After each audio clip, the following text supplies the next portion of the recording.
Yeah!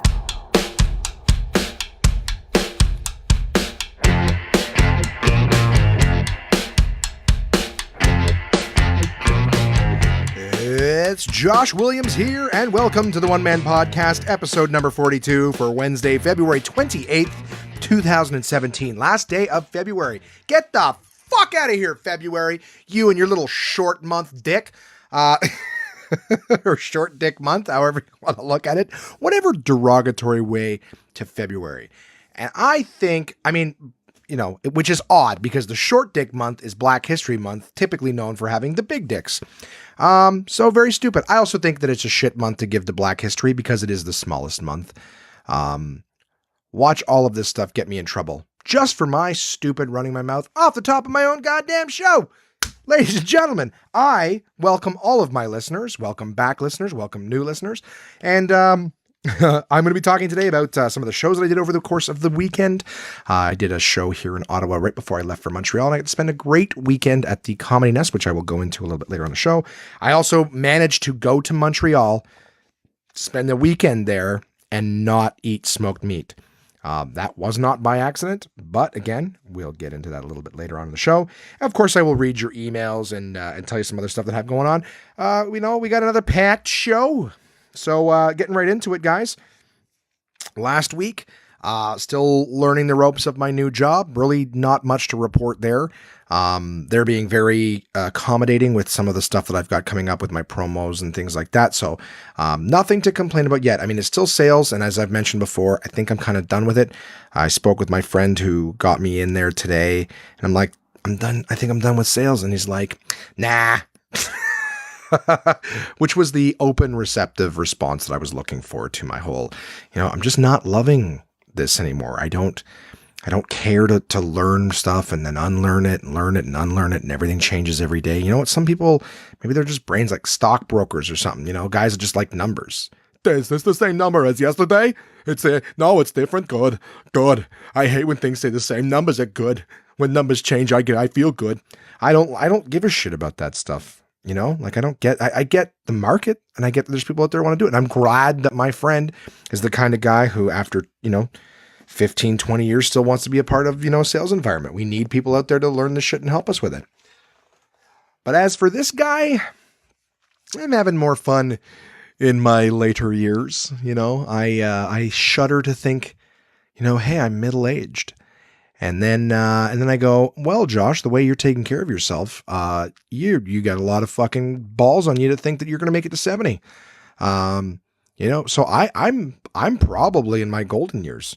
We portly fellows don't last that long, as history tells us. And I'll get into another fucking thing about that soon. But as it stands, I'm just not loving sales anymore. I don't like the targets. I don't like taking my work home with me. I like talking to people. I like helping people, but I enjoy doing it more on the promo side where it's like, hey, come on over here. Let me tell you about this. Why don't you try it out? Was that fun? Well, here's the information on it. And if you want it, you go out in the world and you get it for yourself. God damn it. I believe in you. You don't need anybody else to hold your hand. You got this on your own. So that's some of the shit that I'm, getting into. I just slammed my fucking Apple Watch down on the goddamn desk.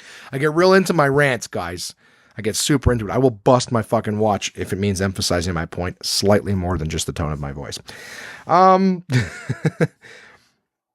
What else can I say? I last week I got an app. My good friend Chris, who has sent us in a novel of an email this week, and I will have some pictures to post while the show is, uploading and editing and all that fun stuff. He sent me a link to a fun new game. So again, guys, I think by now it's like almost every week I'm mentioning that I got new, buying new board games and playing new games. I'm enjoying them. God damn it. I know. Some of you are like, all right, we get it. You tell us every week. All right. I'm sorry. Now I'm getting into the same things that I bought that sit in a box and take up physical real estate. Now Chris has sent me the app versions of them. So once I've bought a game and put it away, now I can buy it again and only play it by myself. Kind of like the games that I've got currently. Anyways, I bought an app called Carcassonne. Very fun game. You just sort of drop tiles down and stuff like that, build a little town. Well, if anybody of you guys want to download it, we can play. What? That's amazing. We could play a game over the internet together. Anyways, got that game, and Chris and I have actually been like keeping games going. Like, you know, those stupid games where people are playing like Scrabble or whatever it is on Facebook, and you know, you just wait and take your turn. We can't. It's like that. We just got these little background games at Carcassonne going. So I've been thoroughly enjoying that. In fact, Chris and I were playing them. You know, I had a lot of downtime this weekend, and we just sort of kept those things going. So I really did enjoy that. And now he's sending me all sorts of other app ones, and I cannot develop a new habit of buying everything that I've already got in boxes here, you know, on my iPad as well. Just too much. It's too much. I need a break.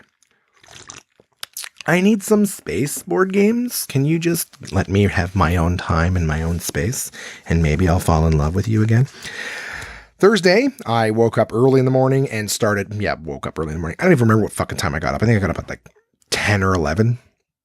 I don't remember. It doesn't matter. It's not important to the story. Point is that on Thursday, I was leaving for the Comedy Nest and I had to pack.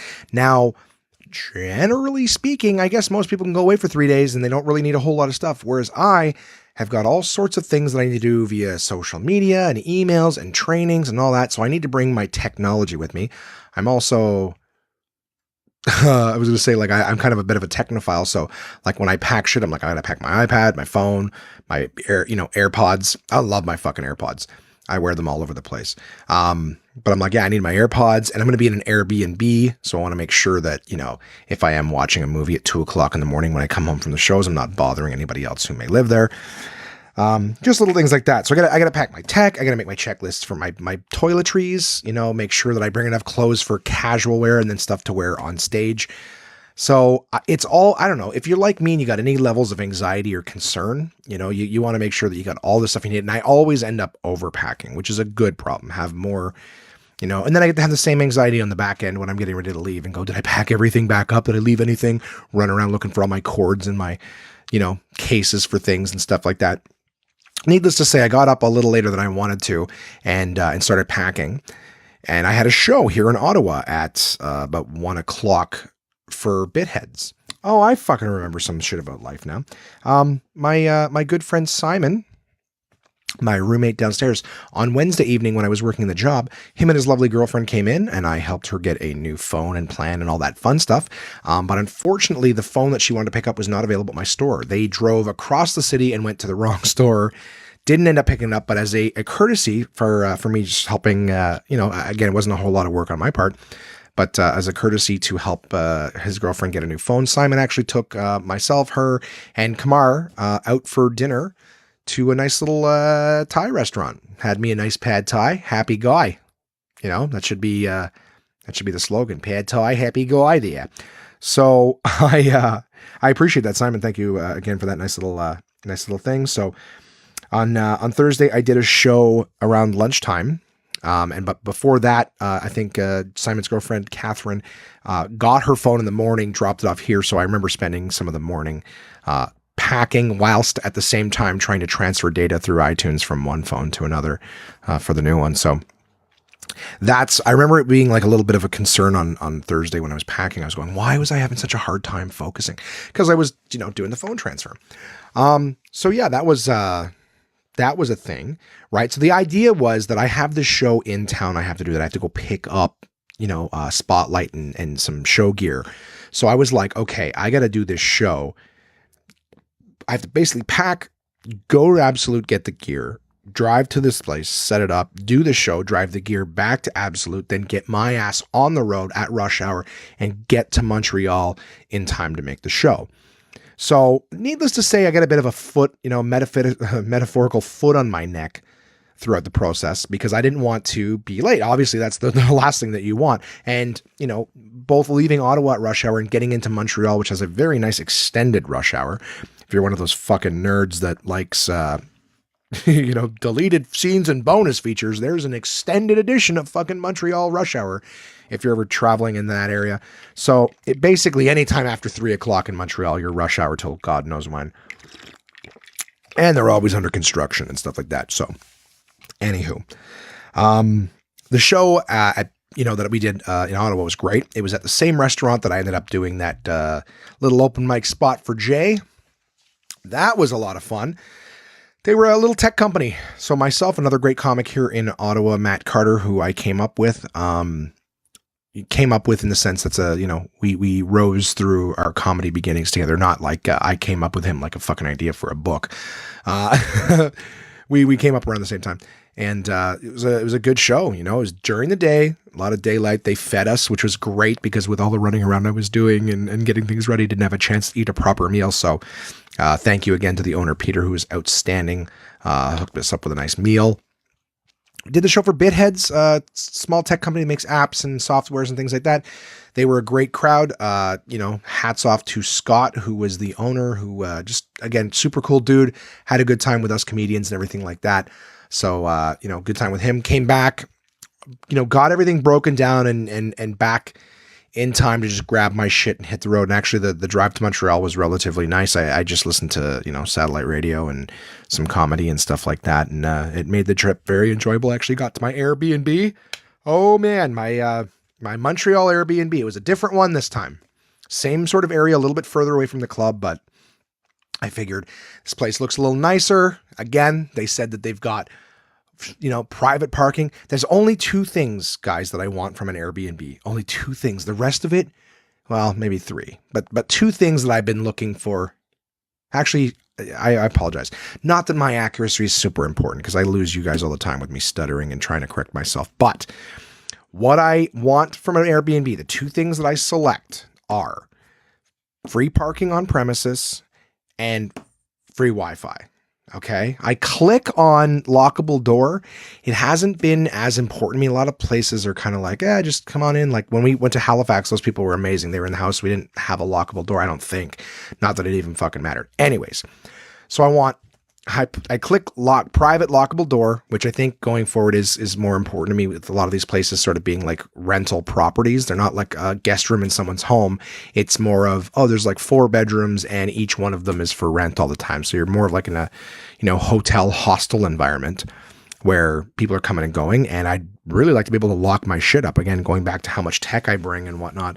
Not exactly looking to have my MacBook, iPad, cell phone, all this shit. Just, I'll have my cell phone with me, but you know what I mean? Like, I'm not looking to have $2,000 just jacked out of my fucking room while I go do a show or something.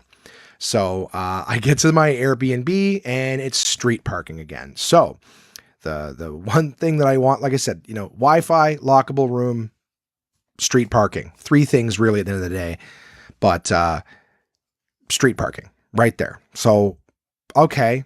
Now it wasn't bad. I actually parked the car and I got more active this time than I was previous times on the way to Montreal, even though it was further away. So allow me to explain.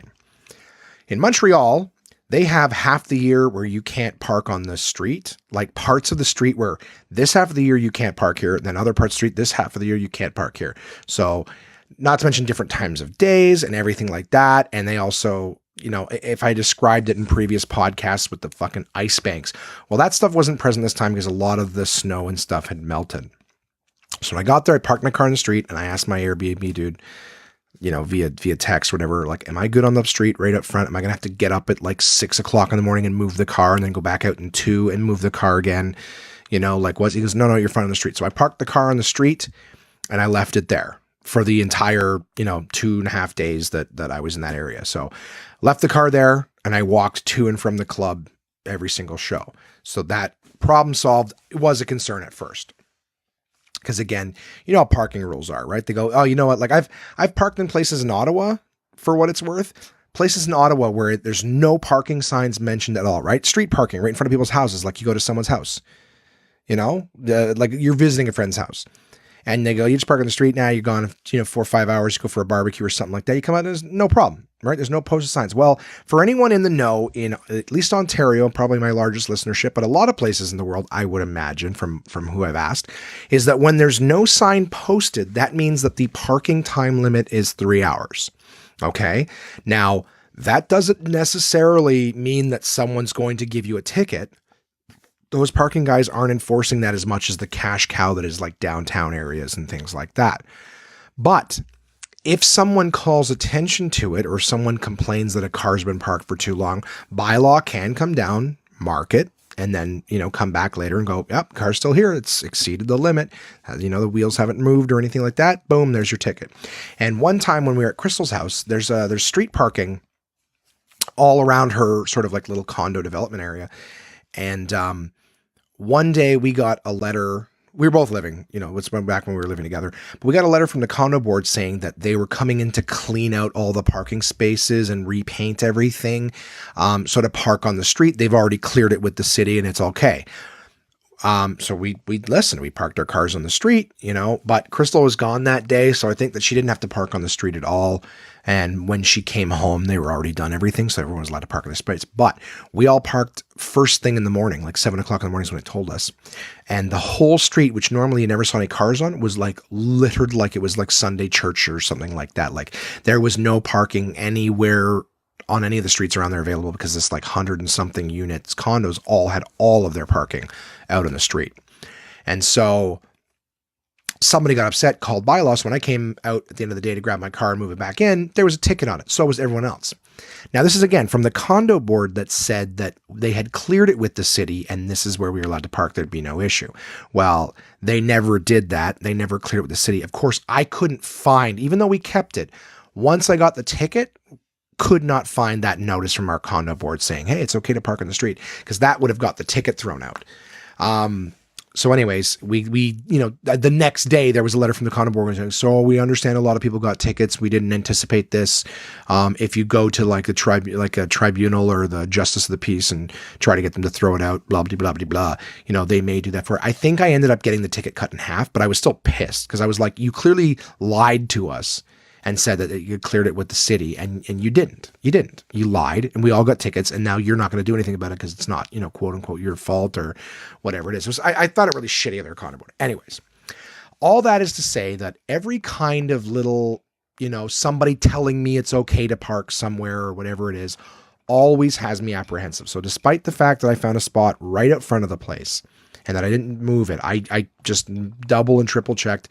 That part was a success, but it's part of the reason that I'm apprehensive to park my car on the street and then just not move it for like 3 days because of that law. So just if that ever exists for you, if anyone hearing that, you're used to going to a friend's house and parking somewhere and then you just decide you're going to stay for a couple of days, just always, double and triple check that you move the car around just a little bit, because that is a rule. If someone got pissed off because you're parked in front of their house for like 3 days, right? Say someone's in the way of your friend's house, you park in front of the neighbor's house, just decide, I don't need to move it. Well, just keep an eye, because they may call bylaw, get pissed off that you're an eyesore in front of their house, whatever it is.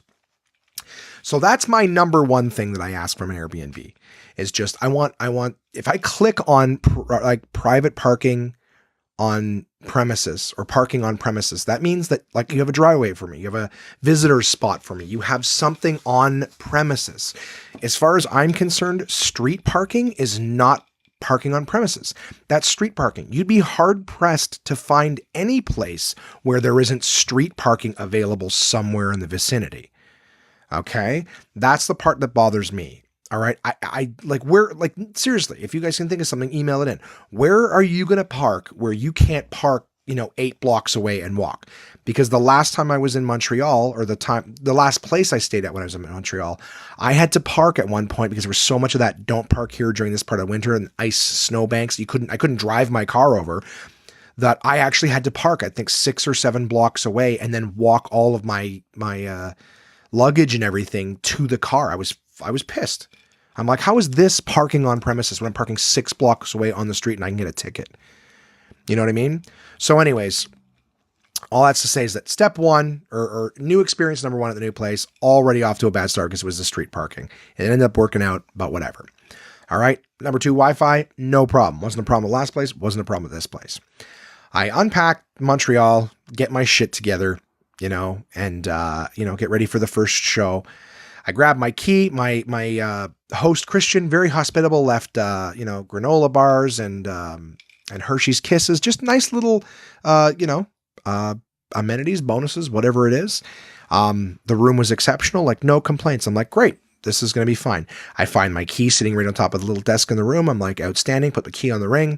And what do I do first? If you guys were listening to the podcast back when I talked about last time I was in Montreal, having my key stuck in the door and not being able to get it out, and actually end up like leaving the Airbnb and driving home just because I wouldn't be able to sleep, knowing that there's, other people in the place and my door is not lockable. My key is basically, you just come up, there's the key in the door, boom, you're in my room. Also, how am I supposed to leave and do shows with my shit, not protected? Anyways, long story short, the key, not being able to lock my door, or let's just say secure my room, was the issue at the last place. So I grab the key, I take the door, check it, door's there, I lock the door. The door lock's outstanding. Perfect. Stick my key in before I close the door and just test, right? Last thing I want to do is want to fucking lock myself out. Key doesn't work, get stuck in the door, whatever there is. So the door's still open. I lock it, stick the key in, turn the key.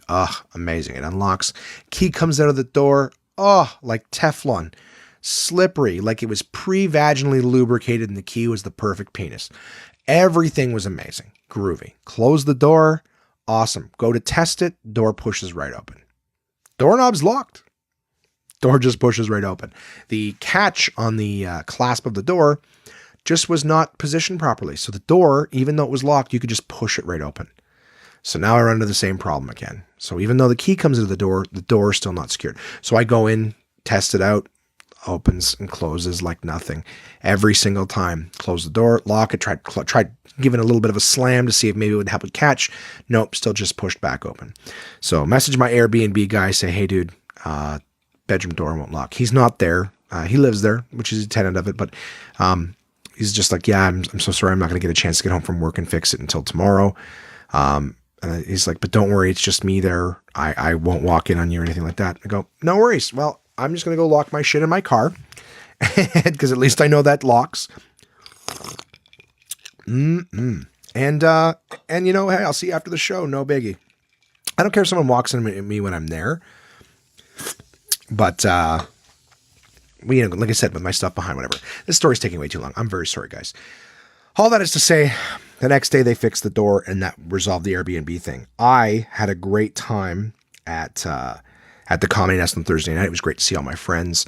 I got to work all weekend. I worked with Graham Chittenden, great comic, does a lot of material as of late about, home renovation, stuff like that. So funny, so relatable. Really enjoyed working with him. I got to work with some friends this weekend, that were just doing feature spots. I got to see Heidi Foss, Joey Elias, bopped in and did some spots. I got to see Sean Stenhouse, who I haven't seen in a while, and I apologize. There's some other comedians I worked with. I think Sean Hogan was there. Just an opportunity. I don't expect you guys to know all these names, but Heidi Foss, Joey Elias, two great headliners just popping into the middle spots. Always have a great time at the Comedy Nest in the Montreal Forum. So Thursday night show went great. I came back Friday morning. I didn't come back Friday morning. I woke up Friday morning. I walked, by the way. That's the thing I insisted on doing. So I was talking about the smoked meat thing earlier. I had about a 30-minute walk each way from my Airbnb to the Comedy Nest, all uphill on the way, which is a nice little, downhill back, which is great, right? Downhill on the way back is always the reward. So I enjoyed doing that. I was good in terms of the health-wise. I did not eat smoked meat as much as I fucking love Montreal smoked meat. It is my favorite meat. I love steak, but I tell you right now, I would happily put a nice steak aside for a nice Schwartz's medium smoked meat platter. Oh God, it's so fucking good. Oh, I regret not doing it. It was good. I did it for health reasons. That shit's not good for me. And I was just like, nope, not going to do it this time. I'm going to cut that out and just eat McDonald's at 2:00 in the morning like a fucking idiot. I on the light, I'd just get like a McDouble and a coffee, right? Who doesn't want to drink coffee at midnight on a Thursday? So went back to my room. Friday morning, I woke up and I watched, I had nothing, there was so many things I wanted to do and I just had no energy Friday morning. I played some of those app games with Chris, before he headed off to his work, like a person with a job and ambition. He did that. And I watched Ted 2 because I've seen the first Ted movie. I watched Ted 2. It is on Netflix and just stupid laughs, an excuse to not get out of bed in the morning. And then I watched, and I do recommend this, I watched a movie called Hot Girls Wanted. It's it's a documentary. So I can't even remember what I was clicking on. I remember I looked at a sci-fi thing, which linked to a sci-fi other thing, which linked to an erotica thing, which when you click on them and it says you may also enjoy. I did that 3 times. Clicked on something, clicked on the you might also enjoy, then it's you might also enjoy came up and I clicked on that. And then before I knew it, I had this page in front of me that was all porn documentaries. And I watched a couple I watch other documentaries too, which is a funny thing. One of the evenings at the Comedy Nest, all of us were sitting there discussing different documentaries that we were watching. And like some of the shit that they have documentaries on is so specific. Like someone was talking about, I can't remember exactly, but just as an example, it would be like, I watched a documentary on how like, you know, if you hit the number 9 on a phone, it can do a bunch of different, like people were talking about like, you know, a documentary on a specific level of a game. Like somebody watched okay, I think I remember Graham was saying that he watched something on people who could do a speed run of Super Mario, the very first Super Mario game. Like you can play the whole game in 4 minutes just by jumping and like the perfectly mapping out the levels. The point is that there used to be very few documentaries. Like the documentary would be on history. Hey, here's a documentary on World War II. Now it's like, hey, here's a documentary on that glue that they used to seal books together and where it came from. So it's great that we're like in an information age and there's a lot of people doing documentaries on stuff. Some of it seems insanity. But anyways, point is, a long time ago, I watched a documentary, still on Netflix, called After Porn Ends. I don't know how it came up in my feed. Not that I need to justify it anyways. I don't give a fuck. I watched it. I admitted it. I'm not trying to hide from anything. But I truly don't know the path that led it to my screen. But it was like, here's what happens to porn stars after they leave the industry and yada, yada, yada. And what's their lives like? And I was like, oh, that seems fascinating. There's a lot of comedians I know that get old and just at some point they have to, they stop getting booked to perform and they got to do something. Not to say that I made the instant connection, but it's just like, yeah, sometimes you're in an industry that uses you up.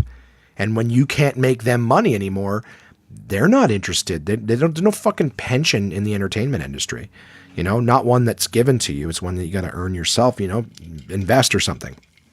Anyways, I watched After Porn Ends. It was very, very fascinating. They had an After Porn Ends too, and I watched that one when it came out. So just when I saw this thing here, Hot Girls Wanted, it said that it was a documentary about the amateur porn industry and just kind of how, like, you know, there's some famous porn stars and stuff, but a lot of people get into the industry as you know, just as an amateur. They think they're going to be a big star, and it doesn't end up happening. Most people don't end up doing that, of course. So this documentary is all about how people will get into the industry. Like they just apply to Craigslist ads they see, and they get into it, and they go hard, and they think they're going to be the next best thing, and how they, you know, like have to promote themselves and develop a following very quickly, you know. These girls are talking about how like they got into it and they can't wait to be like the big thing. But, you know, most of the girls are only in the industry for like 3-4 months. They get all these scenes, and if they don't get picked up, then that's it. They're gone. They all think their families aren't going to find out or know what they do and blah, blah, blah. It was sad. It was very sad. It was very interesting. Like you're seeing the people who are reaching out. It's people who are like trying to escape their lives. They're coming from small towns and stuff like that, and they think this is going to be their big break. It really, a lot of them, it's kind of like it's just an excuse to get them out of their life that they've got currently. But it was really, really similar in terms of stand-up. And I'm sure it goes into a lot of other facets. The thing is, here's what I mean. And I hope I don't misrepresent. I'm not trying to be like, oh, I just feel like a prostitute. You guys have heard me joke and make that reference. Like just last week when I said to Jason that I would, you know, he paid me to go up and do a shitty open mic. I never in a million years. We were sitting at the bar talking about how shitty an environment that was. What a terrible place to do comedy. But then when he offered me the money, I was like, fuck yeah. And I called myself, I was joking, but to an extent, I was absolutely sincere and honest. I was like, I'm a fucking prostitute. I'll do it for the money. You're going to pay me. I'll go up and fucking tell jokes here. I don't give a shit.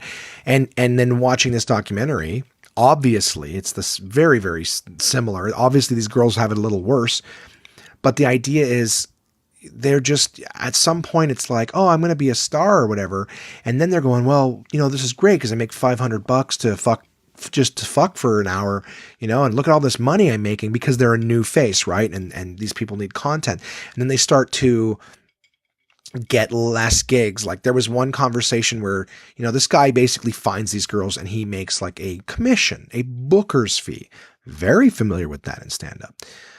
You know, he makes a booker's fee and all these places, these existing sites or whatever, go to him to get some of these new girls or whatever. We need new girls for scenes. So it's just like a booking process. Hey, what do you got for me? I got this person, that person, that person. You want to hire them for the scene? Sure. Let's get them on this. We'll get them on this website. We'll get them on that website for a scene.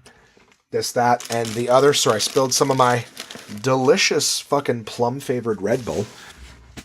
I don't really like drinking Red Bull, but, in order to stay mildly awake for my podcast, I am willing to poison myself with bull semen or whatever the fuck taurine is. Taurine, coming from the root word taurus, which means bull, or some kind of Taurus is a constellation, is it not? Anyways, the getting back to wherever the fuck I was in that conversation, the idea is that the guy, they're all living in this house with the guy who sort of brought them in. They're answering his Craigslist ad or whatever. And he doesn't, abuse them or anything like that. But he is kind of like, the, what do you want to call it? Pimp or whatever. The idea is like the booker. It's his stable. So he basically has like a quote unquote talent company. And then these guys reach out to him and what talent do you have and what talent can we book for these scenes there? That's the best, most professional way I can think of to, and he's even like, none of them seem to dislike him or anything like that. He doesn't seem to treat them bad or anything. But at the end of the day, he's like, you know what? Every day a new girl turns 18. Every day a new girl wants to do porn. And he's just like, I'm going to be the guy to find them and help them get them into it, whatever, blah, blah, blah. I don't condone his actions. Just, this is the nature of the fucking documentary. So, he's talking with them. They're sitting there and having a conversation and all the girls like welcome the new girls in like it's a sorority or whatever. And, this one girl's like, oh, hi, I'm so-and-so. And I'm going to be, I'm really excited. I've been working this and that. I'm saving up. I'm going to get my, my implants done. I can't wait to get my boob job. And the other guy's like, oh, I'm so jealous. That sounds like amazing. And then the guy looks at her and goes, no. You're not getting boob jobs yet. You're not, she's like, what? He's like, look, you're young, amateur, natural, none of that stuff. You're going to be doing like, teens and this and that sites. You're not doing any of that stuff. She's getting breast implants because she's too old for that. Now, this girl looked like she was 23, 24. And she's like too old for that now. She needs to, she's got to do like MILF porn. So she's going to get the fake, tits to look all MILFy and shit. And I was just like, it's like so funny that people are changing their appearance to suit, what the industry will have them do. I have seen comedians do that, not necessarily get breast implants, but just everything from like, how do we amp up your physical appearance? And I don't even mean to like look sexier, whether that be men or me. I mean, just mean like, how do we use what you look like as a platform to sell you? So for example, ethnic shows or women shows or nerd shows or whatever it is, it's just going, this is what you look like. And if you want work, make yourself look more that or play into that or whatever it is. Again, I'm sure there's many facets of it. Like models have to go through the same shit.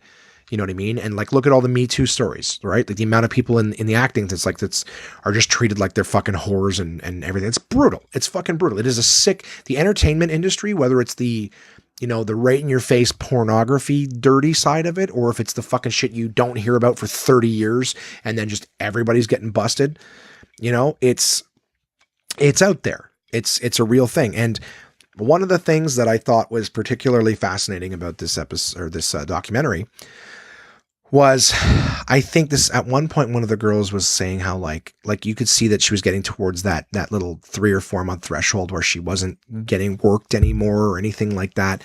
And she said like, so I got this call and it was like, hey, do you want to do like an oral scene? It's only, it's just oral. And she's like, fucking awesome. It's not far. And it's, it's $300 for oral. That's nothing.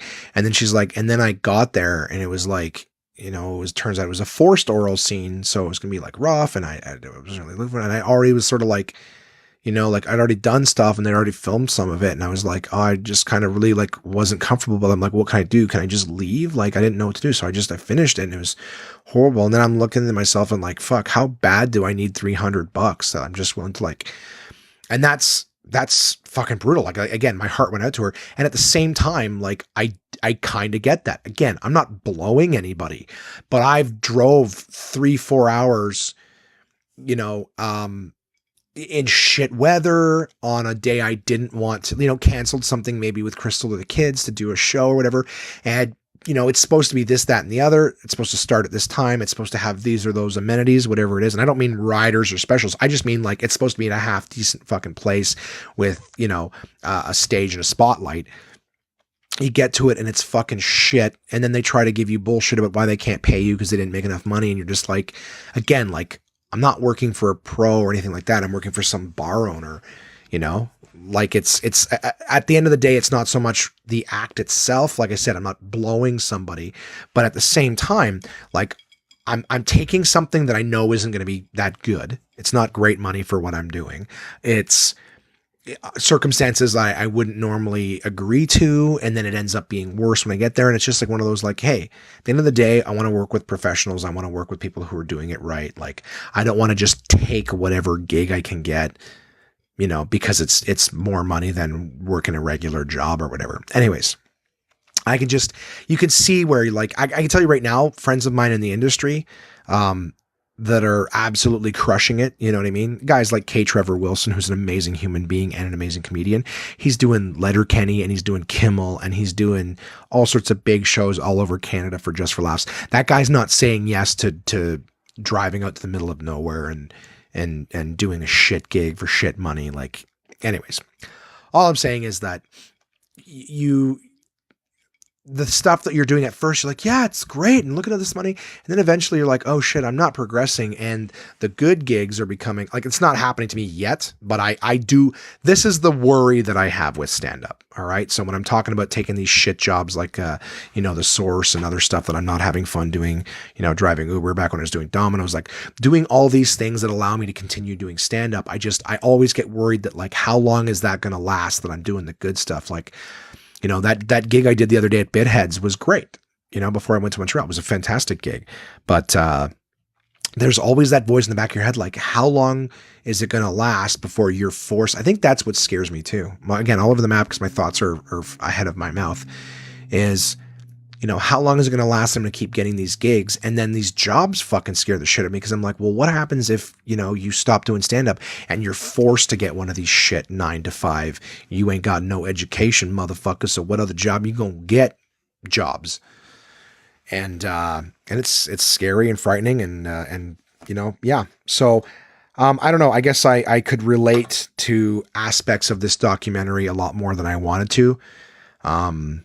But yeah, I mean, and these people's parents find out and everything like that. So all I can say is if you want to watch something interesting, if you want to see a close up look of how the entertainment industry is capable of being very sick and predatory, Hot Girls Wanted on Netflix.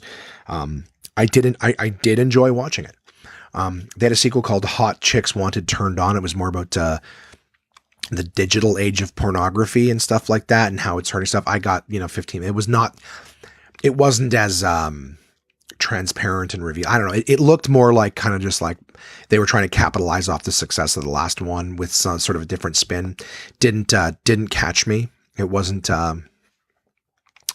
they were trying to like bitch about how like people download porn. So porn companies don't get big budgets like they used to. So they have to make do. And I'm like, okay, sorry that you have it so bad or whatever. Anyways, Hot Girls Wanted on Netflix. Ted 2 was also okay. I didn't find it as fascinating. Again, I guess it didn't tap into my human soul, my empathy and things like that, like Hot Girls Wanted did. But anyways, after that, after watching those movies, I had a nap in the afternoon. Oh my God, was it ever amazing? I walked out for, I had some pad thai. I guess I thoroughly enjoyed the dinner that Simon took me out for. Got some pad thai and went back to my my Airbnb, ate that, had an afternoon nap. I cannot tell you how long it's been since I've had an afternoon nap. I think I slept from like 3 till 5 or 6 or whatever. I got a great amount of sleep. Woke up when the dudes came in to fix my door, got my door fixed all up, lockety lock Friday night, super groovy. So I left, was able to lock my door. I went and I did 2 shows on Friday night at the Comedy Club. In fact, this is something I did. I'll tell you guys about this because I didn't tell anybody at the time. I was very conflicted. And I'm going to tell you because it's a good thing that I'm hoping, that you'll all maybe pay forward or think of something to do someday. But I needed to get, or did I do that Saturday night? It doesn't fucking matter. This is something I did over the course of this weekend. I was getting ready to gas my car up. Yeah, it had to be Saturday because I was gassing my car up before the drive back. And I remember I was walking into the gas station. There was a homeless guy, youngish looking homeless guy. I got to say he had to be under 40. But right around that area, he didn't look like, crazy old or whatever. He looked like a younger dude. He might have even been like early 30s. But I'm walking towards the front and he goes, "Hey man, you got any spare change?" And I said, "Sorry, buddy. I don't have any change." He goes, "Well, I take bills too." And I said, "Well, that's a good policy." That's a good policy. And a few other people around laughed and stuff when I said that. Even he smiled. I wasn't trying to be a dick. I didn't have anything for him. I don't hate homeless people. I'm not one of those people who's like, don't give them anything. I just, you know what? It's outside. It wasn't, it was one of the colder evenings. And so I was like, I felt bad that I couldn't help him out. And this was the part that made me feel bad, is my comedian sort of, I wasn't mouthing off at him. Right. But he's like, "I take bills too." And I go, it's a good policy.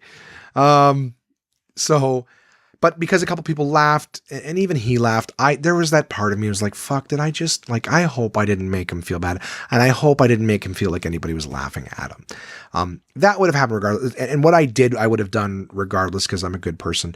But, part of me, I saw something, and I think I may have mentioned this, and if I did, I'm sorry, but I saw something on social media not too long ago about how all these people go to offer help to third world countries and stuff like that and participate and whatnot, but they always take these photos, right? These selfies of themselves with all the kids. They put themselves right in the middle, like, look at me and I'm helping these kids.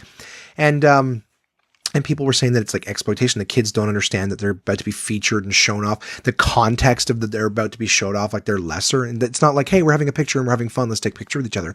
It's like, it's to like push up, white people who are like, look, I'm making a difference. Look at these impoverished people and the help that I'm making. You put yourself right in the middle, like it's all about you.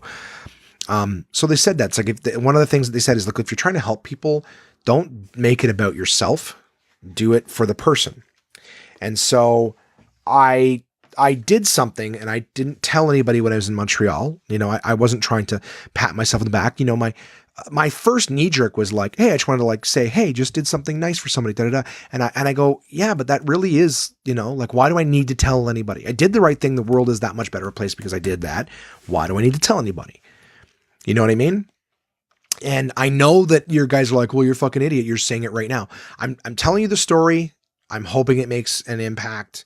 I did not tell anybody in Montreal what I did, and I kept it to myself until now. And the only reason I'm sharing it now is just to maybe inspire, not to give myself credit. I'm a giant piece of shit, and I'm always a fucking hypocrite. Anyways, when I went inside, it was one of those gas stations that had a Tim Hortons built right into it, a coffee and donut shop for anyone who doesn't know what Tim Hortons is.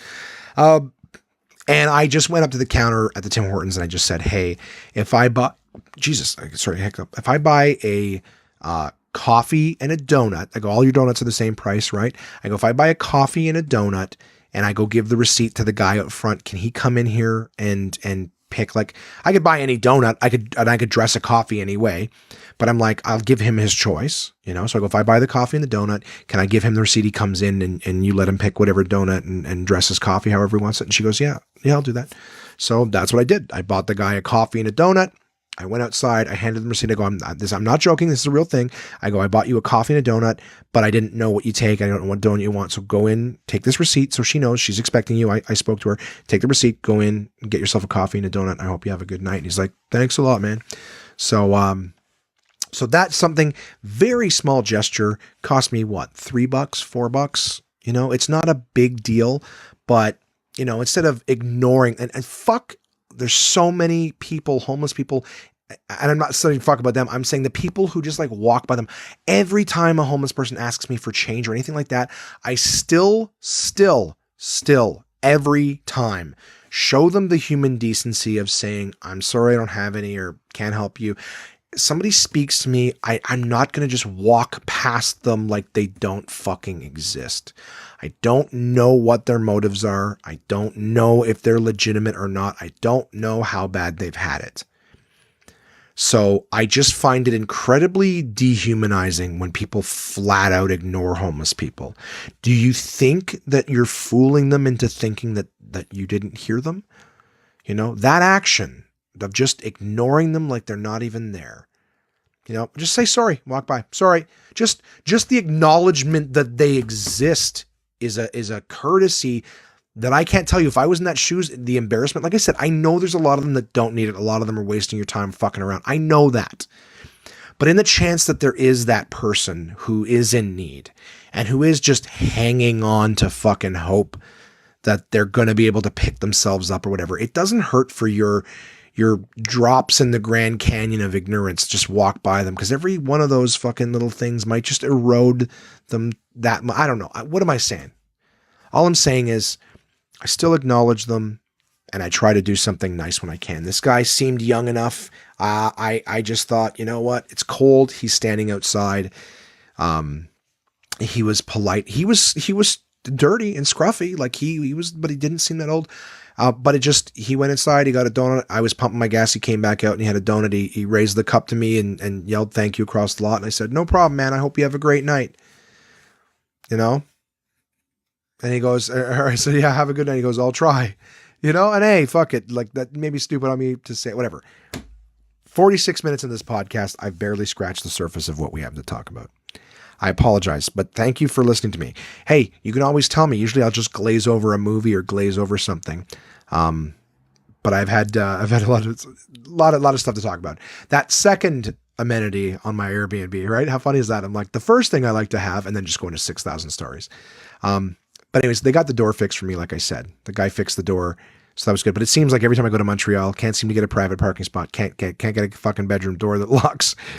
But, Christian was great, my host, and got everything fixed. I was very, very happy. On Friday night after the shows, I had a joke I was going to tell, and I apologize, guys, because I talk to so many people in a week, and I tell stories and stuff, and I don't know if I told them to people or if I told them to you guys.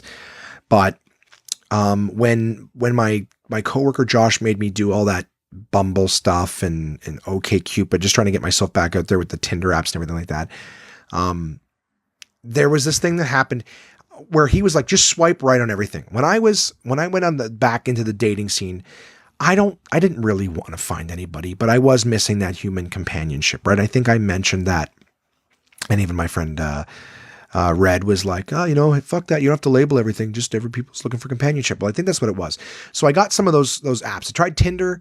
And of course I was only swiping right on 9s and 10s. The unobtainable unicorns, basically. And I wasn't getting a single match, which is fine. What do you expect, right? I know what I look like. And what would I even have in common with a 9 or 10? Just have a conversation with them. Do you think they know particular hardships? Probably not. Regardless, no matches. And I joked with Josh. I was like, "Dude, I haven't got a fucking single match." And he goes, "Well, what are you swiping on?" I go, he goes, "Only the hot chicks?" And I go, "Yeah, pretty much." And he goes, "Well, that's why you need to swipe right on everything." And he swipes right. And of course, you run into swipes on Tinder because there's a certain amount you can do per day or hours or whatever. And he goes, "And here, download Bumble." He goes, "Give me your phone." And he swipes right on everything on Tinder, downloads Bumble. He goes, "This is unlimited swipes." He goes, "You swipe right on everything." He starts swiping right away. And he goes, "There, see, you got 5 matches. Right away." He goes, you need to do this just to get your confidence up." So here's what I did, guys. I actually wasn't having any confidence issues. I was just laughing that I hadn't got a single match. I go, there's not one beautiful one out there who sees my face and thinks, you know what? Fuck it. Maybe he's a nice guy. Let's have a conversation, for fuck's sake. Not even willing to have a conversation with me. Regardless. Sorry. I do the Bumble thing. I get 5 matches right away. He was absolutely right in terms of will get matches when you swipe right on everything. The matches I got, and know that this knee-jerk reaction thing that I said, I'm ashamed of myself for saying now, but at the time it was like pain and hurt and just frustration. I got like 400-500-pound women responding to me. I know I'm not a prize, but I feel like I'm worth a little more, and I don't mind. I'm going to get some of those things. Thank God that those women are willing to talk to me. I think it'd probably be even worse if it didn't. But here's the thing. I only got exclusively this is how I phrased it at the time, again, because I was frustrated. I was also just joking with my coworkers, as I felt like I was getting exclusively ones and twos. I'm like, here's the thing, guys. You said this would raise my confidence. I go, before I thought that, I might draw the eye of a 5, a 6, a 7, but because I was only shooting for the moon, I'm not seeing any of it. And I can tell myself that nice little denial and go, oh, you're only going for the hottest of the hot. No wonder you're not finding any matches. Well, now I know for sure that the 87654 are not interested as well. Because I was not, like, I remember at one point looking at Josh and going, dude, can I get somebody responding to this that's eyes point in the same direction at least? Like, what the fuck is going on with this? In fact, I said this and I wasn't trying to be a dick. Well, maybe I was. Maybe I think I was just frustrated, and it's rude. It was rude of me, and I'm ashamed I said it, but I'm still going to tell you guys because that's what I do. I make mistakes, and I share them with you guys. Is I was looking at one picture, and this girl was taking pictures of herself. She had pictures of herself standing next to cows. And I said, is that the only thing that she could find so that in the picture she'd be the skinny one? Like, that's... It's not funny. I mean, it is funny. I'm not going to lie. It's fucking funny in that whole, like, how someone finds someone less attractive to stand next to and it's like, oh, I'm the hot one, or I'm the thin one. That's what popped into my comedian's brain at the time. Again, I didn't say this to the person. I wasn't trying to be a fucking prick. That's a real person with feelings and everything like that. They're putting themselves out there. And in my heart of hearts, when I'm calm and empathetic, I know that. But when I'm out on the fucking dating world, not that I'm, I put myself out there too. And I had someone who I was in love with, who I think was, when I was with this person, and I'd be lying if I didn't stay, I still sort of felt that way. I was with somebody who I thought was one of the most beautiful people in the entire world. The fuck, I'm falling apart. Is that what is? I'm going to say it's the Red Bull talking. Can you blame something stupid on Red Bull? I was really attracted to the person that I was with, both physically and emotionally. And then you have this natural thing when you look at it. Everybody's a fucking stranger. And then on top of that, it's just, I don't know. I was not happy. I wasn't happy to see what it was worth. Like, this is, I almost want to write a bit, and I'll tell you why I'm just yakking about this. I will get to a fucking point. Don't worry. Is the way I felt is like, you ever have a car that you own and you bought it new or something like that, and you go to trade it in, and you go, that's got to be worth at least this or that. It's got to be worth at least that. And then they ask you a bunch of questions, they take the information, and then they tell you what they're going to give you for it. And you go, that's way less than I thought this car was worth. That's been my experience on fucking Bumble and Tinder. The results I'm getting, I'm going, are you fucking, I thought I was worth at least more than that. At least twice what you're showing me. Yeah, it's not going to get me a brand new fucking Escalade, but for Christ's sakes, you're going to give me a rusted Saturn? That's like, anyways, the fact of the matter was, I wasn't trying to be a prick. I was just disappointed by it. So I tried that joke one time on stage, nothing to do with the car trade-in, just the idea of, I want to write that down. That was a show note. Just anyways, I tried it out and naturally the crowd laughed at some parts and turned on me in others. Why? Because I just called human beings ones and twos, and it was rude. And I admit that, and I atone for it, and I'm getting it off my chest now. I won't have to speak of it again. But I remember I was on stage talking about, me trying to, being single and trying to get back, and I go, there was a couple in the front that had met on Tinder, and I was just chatting with them, and I go, I can't do the fucking Tinder Bumble thing. I go, I had something. I go, I can't tell you guys, you'll fucking, you won't like it. And they're like, yeah, go ahead. I'm like, no, you need to trust me on this one. I've done it once before. You will turn on me. No, please. I go, I'm not going to do it. I go, I'll tell you guys. And they're like, yeah. I go, no. I mean, I'll tell you after the show. Stick around after the show, and I will tell you this story. I go, but as it stands, you don't know me well enough yet, and you will fucking turn on me. So anyways, that the shows went great. And after the show, 5 or 6 people stuck around to hear the joke. And so we actually, there was, I told them we were standing out there chatting. We ended up chatting for quite some time. And right next to the Comedy Nest, it's in this like old sort of mall forum, used to be a hockey arena. Right next to where they are is a big, sports gaming bar or whatever. So we went in there. I was like, hey, you guys want to have a drink? We'll chat. Went in there, had a drink, chatted for a while. They were great people. In fact, One of the guys, how funny is this small world? I'm in a different city. One of the guys that I'm talking to is married to Simon's cousin. How about that? My fucking roommate, I'm talking to his cousin's husband. They only just happened to be coming to the show, and it wasn't until we were talking for like 45 minutes that eventually they let drop Simon from Absolute Comedy. And oh yeah, he's my fucking roommate. Are you fucking kidding me, Simon? Anyways, so I had a great time chatting with them. We chatted about all sorts of different things. We talked about, relationships and things like that, because it was a part of my act, right? So talking about relationships, we're talking about different stuff and different, things going on. We ended up, chatting. They kicked us out of the bar. It was so lately. We stayed there for so long. We're leaving the forum. We were locked in, so we had to get security to let us out. We're standing outside on the, the corner for like another 25 minutes, just having conversations about, Montreal and all sorts of. It was a great time. I loved the fact that I got to sit, and just chat with fans. And then of course we moved to a different venue, which immediately takes away the mystique of like, wow, the comedian's chatting with us. We're just a bunch of people having a conversation in a bar. And that was great. That was my Friday late after the show. Wow, almost an hour, and I'm barely through the weekend. I got to say, a great time. I got up Saturday morning. I packed up.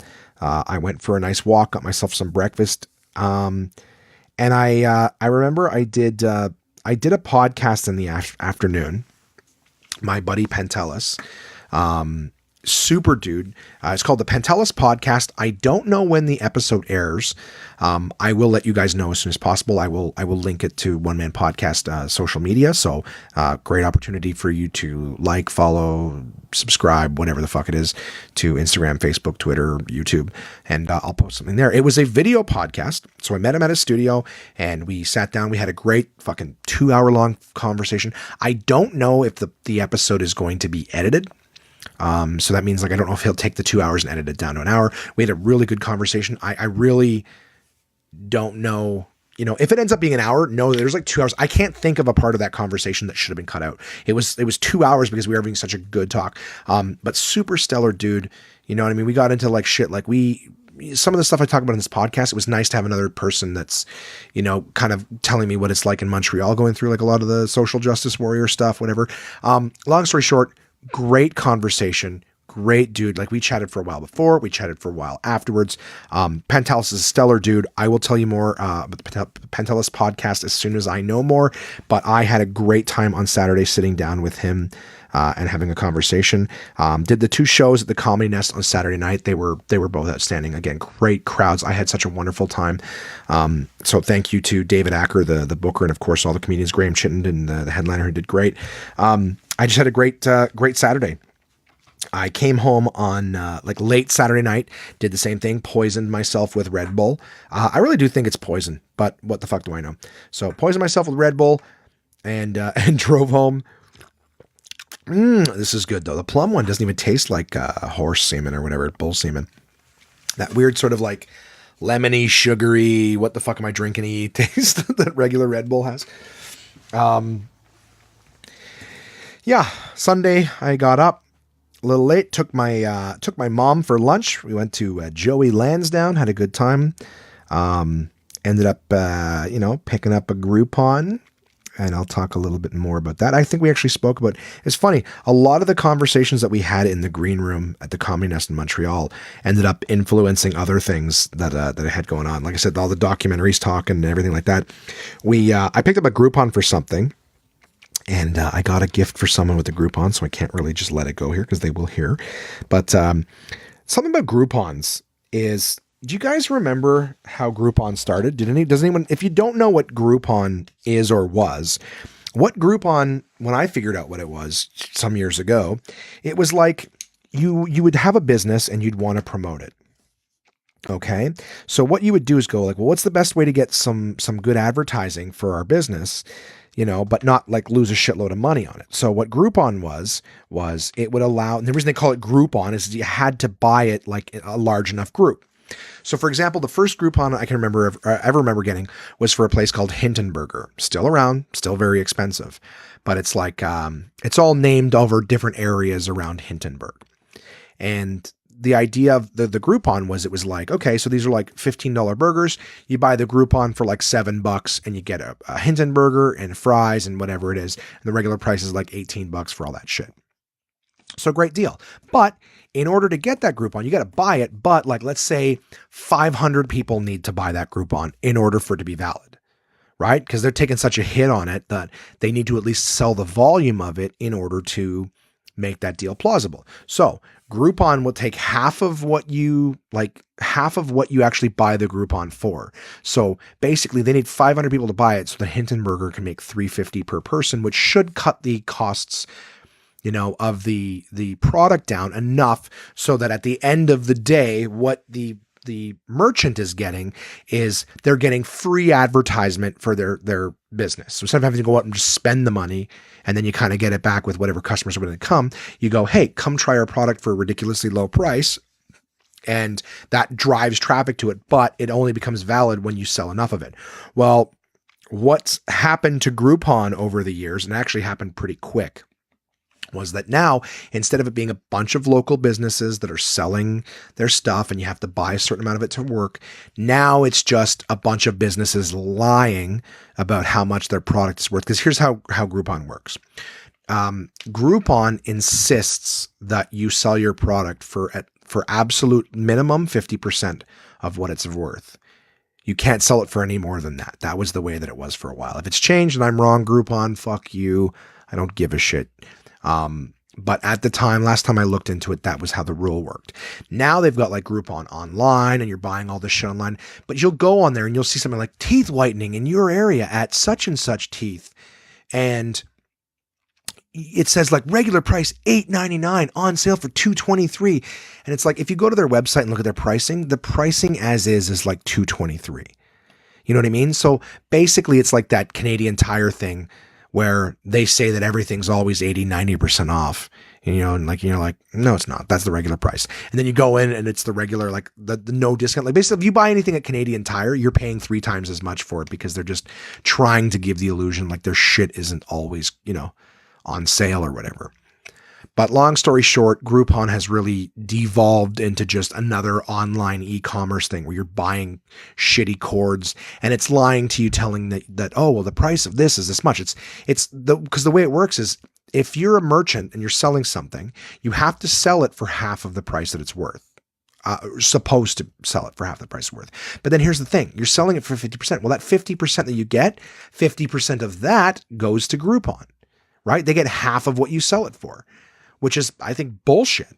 But so basically you're a merchant and you're selling your product for 25% of the regular cost. Well, that doesn't work. That's a really shitty amount of money. So you jack up, quote unquote, what your price is worth so that it fits in that you get your 50% or whatever it is by the time you're done with Groupon. So it's really devolved. I liked it when it was actually a good deal. It was actually in businesses that, were in your city. Now you're buying shit for different cities. Like you go on Groupon. I remember I started to notice it fall apart when I would go on Groupon and it was like trips to Spain. I'm like, what? This one's $6,000 trip. Now just $14.99. I go, I'm pretty sure I could find this trip for $14.99 if I looked, shit. So Alex is messaging my new buddy. I'm going to say the name of this book and you guys can do it too. The Plant Paradox. So that was a conversation Alex had. My buddy Alex at work has been vegan for 8 months and we had a conversation about that today. But even being vegan, there's issues. I told you guys about that documentary thingy, that infomercial on YouTube I watched about how there's shit in plants called lecithin or something like that. And it's like a poison. So even if you go like completely vegan, you can eat fucking tomatoes and cashews and beans, and there's all sorts of poison in that. Anyways, that's what we were talking about today. And the book called The Plant Paradox talks all about that, which I purchased recently. Anyways, moving back to what I was saying. So yeah, fuck Groupon is what I'm saying. I have actually gotten to the point now where when I see something on Groupon and it is for a local business, I will actually call that local business and say, hey, if I come to you guys and just buy it there, will you honor that same deal? And they go, yes. Here's the reason why. They get all of the money instead of having to split it with Groupon. So if you felt like being a good person to one of these places that you see a deal at, feel free to just reach out to them and go, hey, if I just come to you, can I get it for the same price? Because that way, at least you're giving the money to the business instead of this company that's directly fucking, businesses and making it more convoluted and difficult. All that to say, I bought a Groupon on Sunday for a place and got some friends some gifts with that, including my mom. And then we went to go see a movie. What movie did you see, Josh? Well, if you follow us on social media, you already know, but I went to go see a movie called Game Night, which I did not even know existed. Hadn't heard anything about it, hadn't seen any trailers, anything like that. We were coming back from doing the usual, taking her, my mother, to get groceries and errands and things like that. And she was just like, hey, you want to go see a movie later on if you don't have anything going on? And I was like, sure. I don't think I have a whole lot tonight, which is bullshit. I always have work to do, but I'm fine with procrastinating. And so we just looked up Cineplex to see what was playing, and I saw this Game Night thing, and I was like, oh, what's this, right? Because I'm a fucking board game idiot. And I clicked on it. We watched the trailer, and it was actually funny. Jason Bateman, Rachel McAdams, and they're just like the couple that's basically goes to this game night with their friends, and basically, like, so whatever. I won't give you the fucking trailer because you can look at the own trailer. I'll give you what I thought of it. I ended up Googling it first to see what Rotten Tomatoes was saying about it, and actually got 80%. So that very, very high for a comedy. It's about a couple that meets at a game night, like a trivia night, whatever. They fall in love. They become, they're very competitive in game nights with their friends. And, they're just doing their thing. So, Jason Bateman has a brother who he's been very competitive with. His brother decides that he's going to host a game night, and it's going to be, the most intense game night, and they're hiring actors, and someone's going to get kidnapped, but they don't know. And then these guys bust in and they kidnap his brother, and they're all just like, wow, this is really real. Like, they're beating the shit out of him. And they're like, wow, this is really real. This is, they're just enjoying it, eating chips and dip, watching. And then they end up dragging the guy away. And it just turns out that it is real, a real kidnapping that they misunderstood. And it's just, comedy ensues. Lots of great characters in the movie. Very, very funny. I don't know how to describe it. I don't want to spoil anything and give away any secrets or plot twists or whodunit. But I really enjoyed it. The humor was very, couplesy in terms of just the, Rachel McAdams and Jason Bateman's characters, just very, very funny. So yeah, like you could tell they're competitive, and, I enjoyed the movie. My mom loved the movie. I actually ran into, my buddy Brendan McKeegan and his lovely fiancée Jade. So bumped into them, and then I bumped into whom I just texted via my phone, Alex. I bumped into him on the way to the movie, and he went to go see the Natalie Portman Hunger Games. I don't know what it's called. All I know is that there's a movie that looks like the Hunger Games starring Natalie Portman, because she's running around in a weird fucking world with a bow and arrow.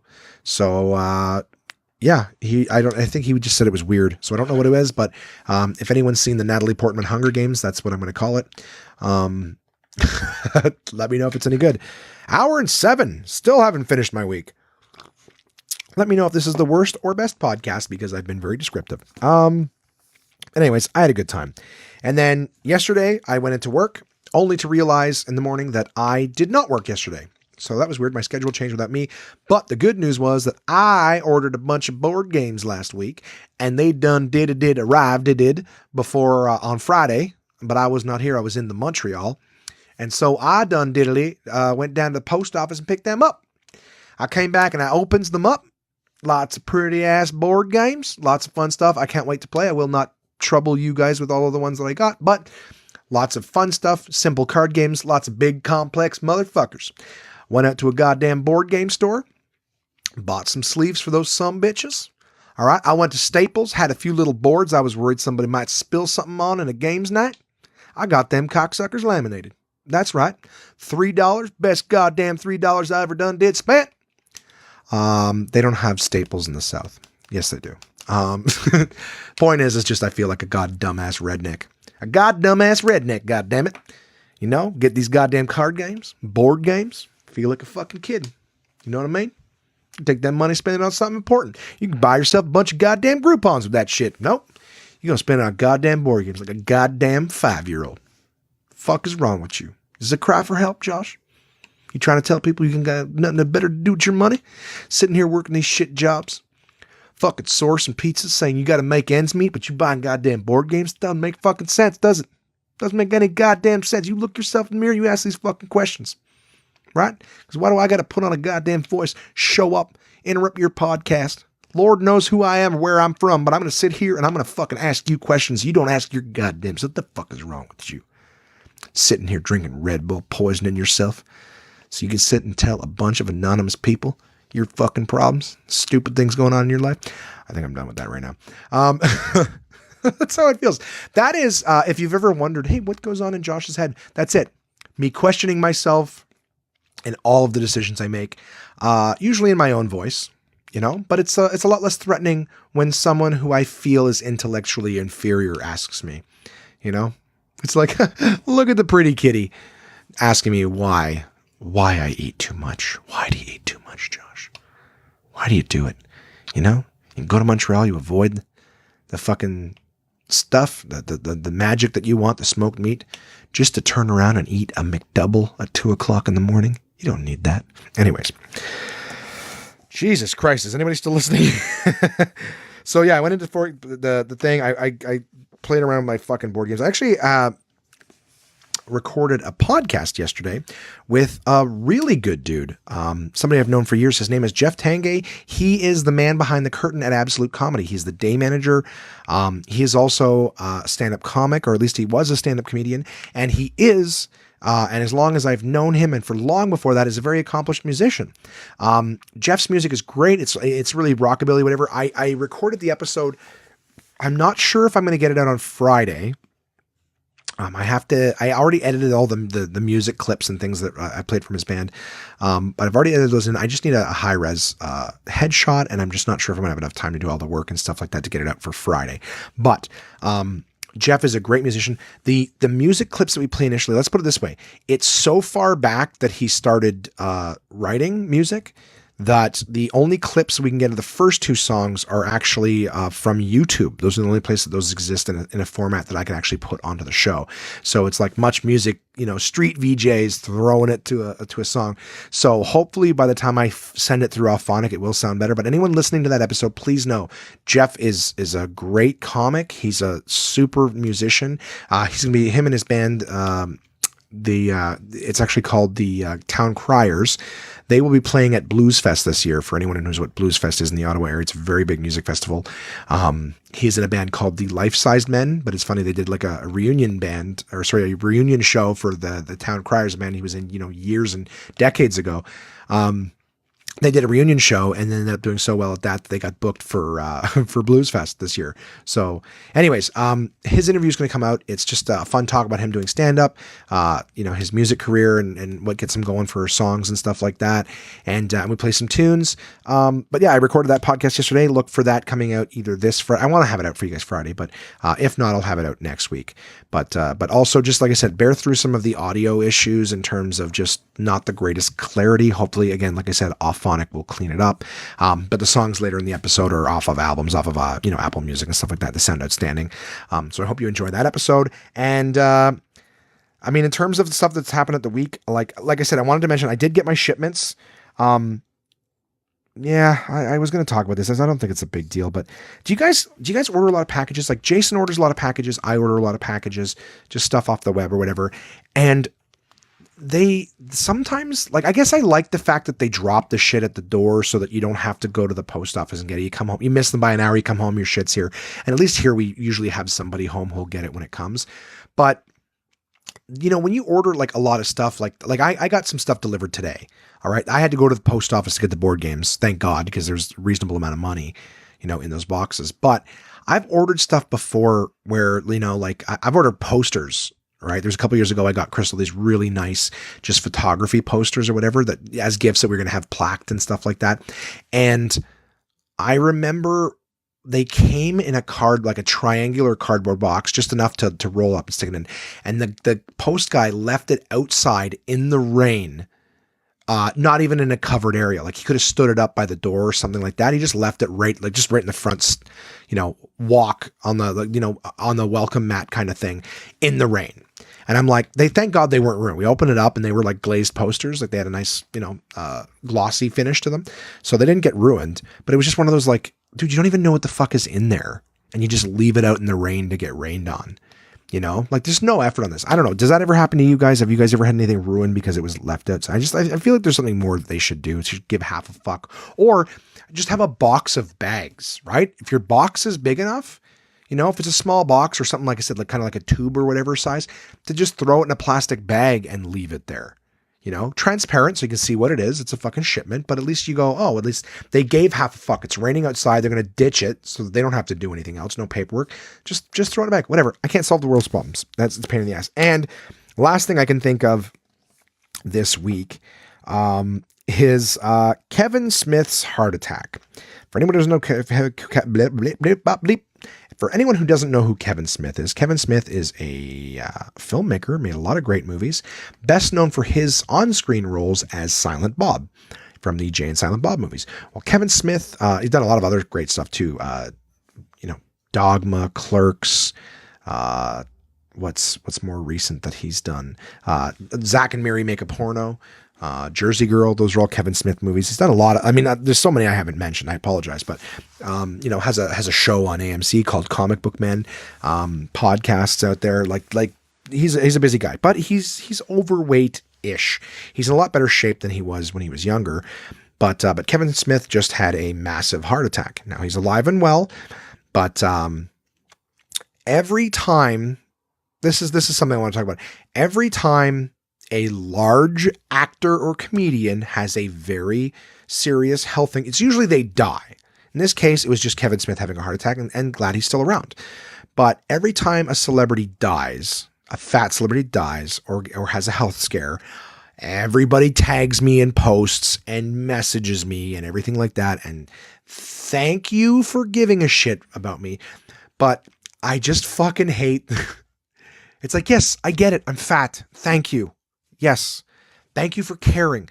I'm aware that there's health ramifications that come from it. I don't need every time a fat fucking actor gets, you know, sick or whatever, or dies, that you need to be like, but Josh, you too, right? Fuck you. I love you for thinking of me. You don't need to fucking tag me in every goddamn, anyways, whatever. I'm glad he's okay. And I'm working on it. All right. I'm trying. I want to be around too, guys. As I mentioned off the top of the show, I'm aware I am beyond middle age now. You know, when I was young and I was afraid of death, I was able to be like, but I'm only like 15, right? I got so much life left. I am not that age anymore. And with all the stuff I've done to my health,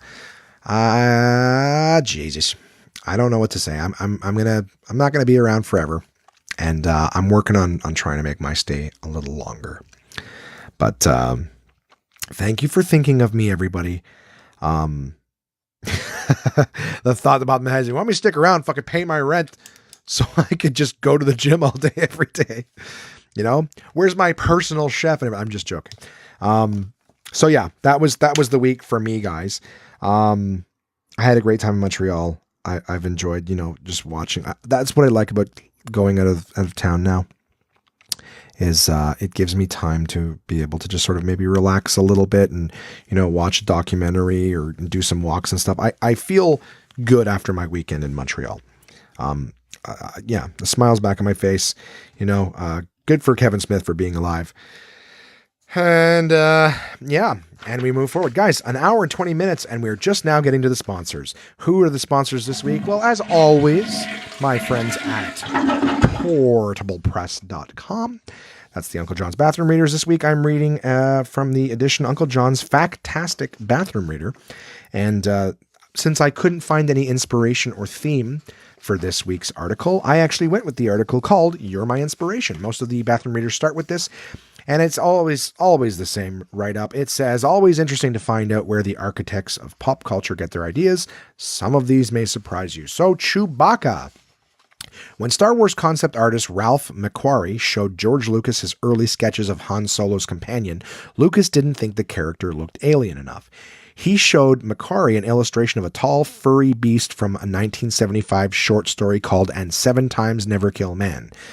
That beast ended up as the basis for Chewbacca. The short story's author, George R.R. Martin, who would later create Game of Thrones. So there you go. That came from The illustration came from a George R.R. Martin. So George R.R. Martin may have inadvertently created Chewbacca as well. The Minions. The unintelligible little creatures from the Despicable Me movies are a combination of the Oompa Loompas from Willy Wonka and the Chocolate Factory, the 1971 Gene Wilder version, and the Jawas from Star Wars. Flo, the Progressive Girl. Played since 2008 by comedian Stephanie Courtney, the Progressive Insurance spokeslady was based on a 1960s Comet Cleanser ad campaign that featured Josephine the Plumber, played by actress Jane Withers. Pavel Chekhov. Two TV shows debuted on NBC in 1966. The Monkees, which was a huge hit, and Star Trek, which had trouble finding viewers. So for Trek's second season, a new character was added, a Russian ensign played by Walter Koenig. His purpose to appeal to teenagers just like the Monkees' Davy Jones. Both characters are young, foreign, and have a floppy Beatles mop top. Pokemon. In this video game, first created for the Nintendo Game Boy in 1995, players have to train species of Pokemons to fight other Pokemon teams. The game was conceived by Satoshi Tajiri in 1989. His inspiration: as a kid, he used to collect insects. The name is a contraction of Poketo and Monsuta. In quotes here, it's pocket monsters. And finally, E.T., the Extraterrestrial. Director Steven Spielberg told his design team that he wanted an alien that 1, no one had ever seen before, and 2, only a mother could love. Results: E.T.'s body is based on a snapping turtle embryo, his behind was inspired by Donald Duck, and his facial features are a combination of author Ernest Hemingway, poet Carl Sandburg, and Albert Einstein. And of course, the resemblance is uncanny. I mean, if you look at E.T.'s face, you go, of course Einstein, Hemingway, and Sandburg. Fucking idiots. Anyways, I don't even know how that looks like all of them, but 'tis what it is. And the running feat for this particular one says the brain is the fattiest organ in the human body. It is about 60% fat. And that, my friends, is Uncle John's Bathroom Reader for my partners at portablepress.com. Uncle John's Bathroom Readers. Tons of different editions, guys. There's all sorts of fun stuff that you can get out there. You guys fucking know this. You know this, all right? I'm not telling you anything new. And as always, my partners, of course, at Absolute Comedy. Absolute Comedy is the best live stand-up comedy from across North America, with locations in Kingston, Toronto, and Ottawa, Ontario. These comedians have been featured on Just for Laughs, Netflix, Comedy Central, CBC's The Debaters, Jimmy Kimmel Live, Conan, The Comedy Network, and much, much more. Go to absolutecomedy.ca to see this week's lineup. Planning a night out is easy with dinner and show packages available at all locations. Live comedy is a great choice if you're organizing a celebration, fundraiser, company outing, or corporate event. Want the show brought to you? They'll send comedians to your venue with performances tailored to your event, creating a night of laughs your guests will love and won't soon forget. So for showtimes, ticket prices, gift certificates, special shows, and more, head to absolutecomedy.ca. Again, that's absolutecomedy.ca for the best live stand-up comedy from across North America. And we're back. One of the things I found out, I actually had my one of my partners, Petter from Summersby, show up today and give me a little resupply there. Thank you very much to my partners at Summersby. I do appreciate that. And I got news. Been a long time since you've heard me slip Summersby, and you still haven't. That was me drinking the Red Bull poison. But there is a nice can. You hear this? I'm going to drag the can. Oh yeah, right across the mic. That is a can of Summersby Semi-Dry, which I plan to thoroughly enjoy once this podcast is edited and uploaded. I'm going to drink that and sail smoothly off to sleep. But the sugar's going to shut up. So yeah, I found out today that Summersby has a new flavor coming out. Oh boy. And I do not, I've been told, but I don't remember if I got permission to tell you guys yet. So just know that apparently they also have some other big news that they've got coming down the pipeline. But as it stands right now, there is a new flavor of Summersby, a flavor very, very exciting that I cannot wait to taste. And I will tell you guys more once I get the big thumbs up that I can tell you. But as it stands, please enjoy the regular information I have on Summersby. The sun gives life to the orchard. The orchard gives life to the apple.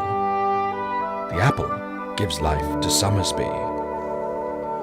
Summersby is a delicious sweet taste of sunshine, imported across the ocean, all the way from Denmark. The people in Denmark are smarter, and so are you, if you drink Summersby. With flavors like apple, blackberry, pear, elderflower lime, red rhubarb, and a taste as regal as this fake accent, there's something for everyone to enjoy. And now, you can try them all in the Summersby Mixer Pack, available wherever fine beverages are sold. So go on and try for yourself the crisp, refreshing taste of Summersby. Your taste buds deserve it. Please drink resplendently. And finally, my last sponsors, my last but not least, DK Books, Dorling Kindersley. You guys know my partners at DK. In this last week, I meant to bring a book with me to Montreal, and I forgot. There's no good excuse. But you guys know how much I love my partners at DK. I talk them up all the time, god damn it. I got shelves upon shelves of this stuff, and I love it. It's fucking addictive. But one of the things I will mention, so, I mean, you can't go wrong with DK. You guys know this. I've said it before, and I will say it again. They marry imagery with information. It is the best infotainment books that you can get, and they have tons of stuff. Whatever's right up your alley, I guarantee you DK has a fucking book about it. All right? Like I said, I've been getting into the scotches. I now have 2 DK amazing scotch books. I got regular whiskey book, and I got the fucking single malt scotch complete guide, man. I am so jazzed about these fucking books. I have a lot of the I don't want to say self-help because it really isn't. It's just great perspective stuff. I've got the, I've got the love, the stress, the success. I got these great books. I got the happiness, the mindful way. You know what I mean? I got the How It Works series. I got the Big Ideas Simply Explained. What can I say? It's amazing. And speaking of the Big Ideas Simply Explained, blah, blah, blah. When I was at Costco doing errands with me mother, I happened to notice that the Big Ideas Simply Explained series now has paperbacks out, and there's a reasonable amount of them at Costco. I remember seeing at least the economics book, the politics, philosophy, and psychology books were all available there at at Costco from DK, and very good price too. So if you happen to have a Costco membership, that's right, it means you're doing something right with your life. Walking around without a Costco membership, it's like not having health insurance. Trying to think. Actually, you're more likely to have a Costco membership than fucking health insurance. Anyways, not health insurance, life insurance. That's the one. Health insurance is what they say in the States. I'm an idiot. The point is, if you have a Costco membership, you should have these goddamn DK books because you go in there, you see them there. All right. Nice, easy primary colors for you to fucking pick out. I have posted them before. Josh, what series are you talking about? You go to the goddamn Instagram feed, Facebook, Twitter. You find the Big Ideas Simply Explained series that I posted. My shelf is packed with them. You look at those and you go, those fuckers. I'll find those at Costco. You're going to love them, guys. They're amazing, amazing books. They're great resources. So just again, as an example, the economics book, philosophy, politics, psychology, religion, science, sociology, business, the history. There's all sorts of different ones. So the idea is you take something like that, ton of information, you cram it into a book, and you get a really big overview of everything. And of course, there's bibliographies in it as well too. So if there's a concept or something in there that you really like and you want to get even deeper than they have, you have resources that'll tell you, well, then go read this or go read that. Great books. So Big Ideas Simply Explained at Costco. I hope they have them at all Costco's. It's not just some little pilot store, but you guys know I love DK. I will have another book read soon and a review for them. But as always, I'm happy to have them as partners here on the podcast. I love those guys. And coming up this week, I am going to be trying to do some fucking taxes. I'm still trying to get my 2016 taxes finished. 2016. I work at the mobile shop. Got a couple shifts there. I'm doing some conference calls for a pet promo that I'm doing on the weekend. On Thursday, I'm doing another one of those tastings, and I can't remember what product we're trying, but we're doing that. My buddy Chris is coming over on Friday night. I got a big long email to read from Chris coming up in just a few moments, but he's going to be in town, and his family's off doing something that he is not going to be doing. So him and I are going to get together. We're going to play some video games. We're going to play some board games. We're going to be a couple of fucking nerds, and have a good time. I'm looking forward to spending time with my buddy. Like I said, Saturday I got a pet event. Also don't know what that is. And Sunday, Monday, I'm working back at work again. So I don't really have a whole lot coming up this week. I got, a little bit of things here and there. So who knows? Maybe I'll get myself into some hijinks, some hooplas, some adventures, and have some fun stories to tell you guys next week. Or maybe I'm just going to make fun of obese people like myself who just try to take a chance at love, Maybe I'll get into some happy adventures and happy stories. Maybe I'll watch another documentary about people's lives falling apart and somehow try to attribute it to mine. The point is, I'm looking forward to the next week of my life. Here's to not having a heart attack, knock on wood. And that's about it, guys. I'm going to read your emails now. If you have anything that you'd like to email in, if you'd like to give me a written finger for wasting an hour and a half of your time, you can send that to contact@onemanpodcast.com. As always, I want to hear from you. All right. I just spoke for an hour and a half. I have zero confidence that any of it was interesting to any of you, but I'm still going to do it. So contact@onemanpodcast. Tell me how your week is going. Tell me what pisses you off. Are you still buying shit from Groupon? Is there any apps or anything like that you thought were great and they just totally dissolved and decomposed into shit?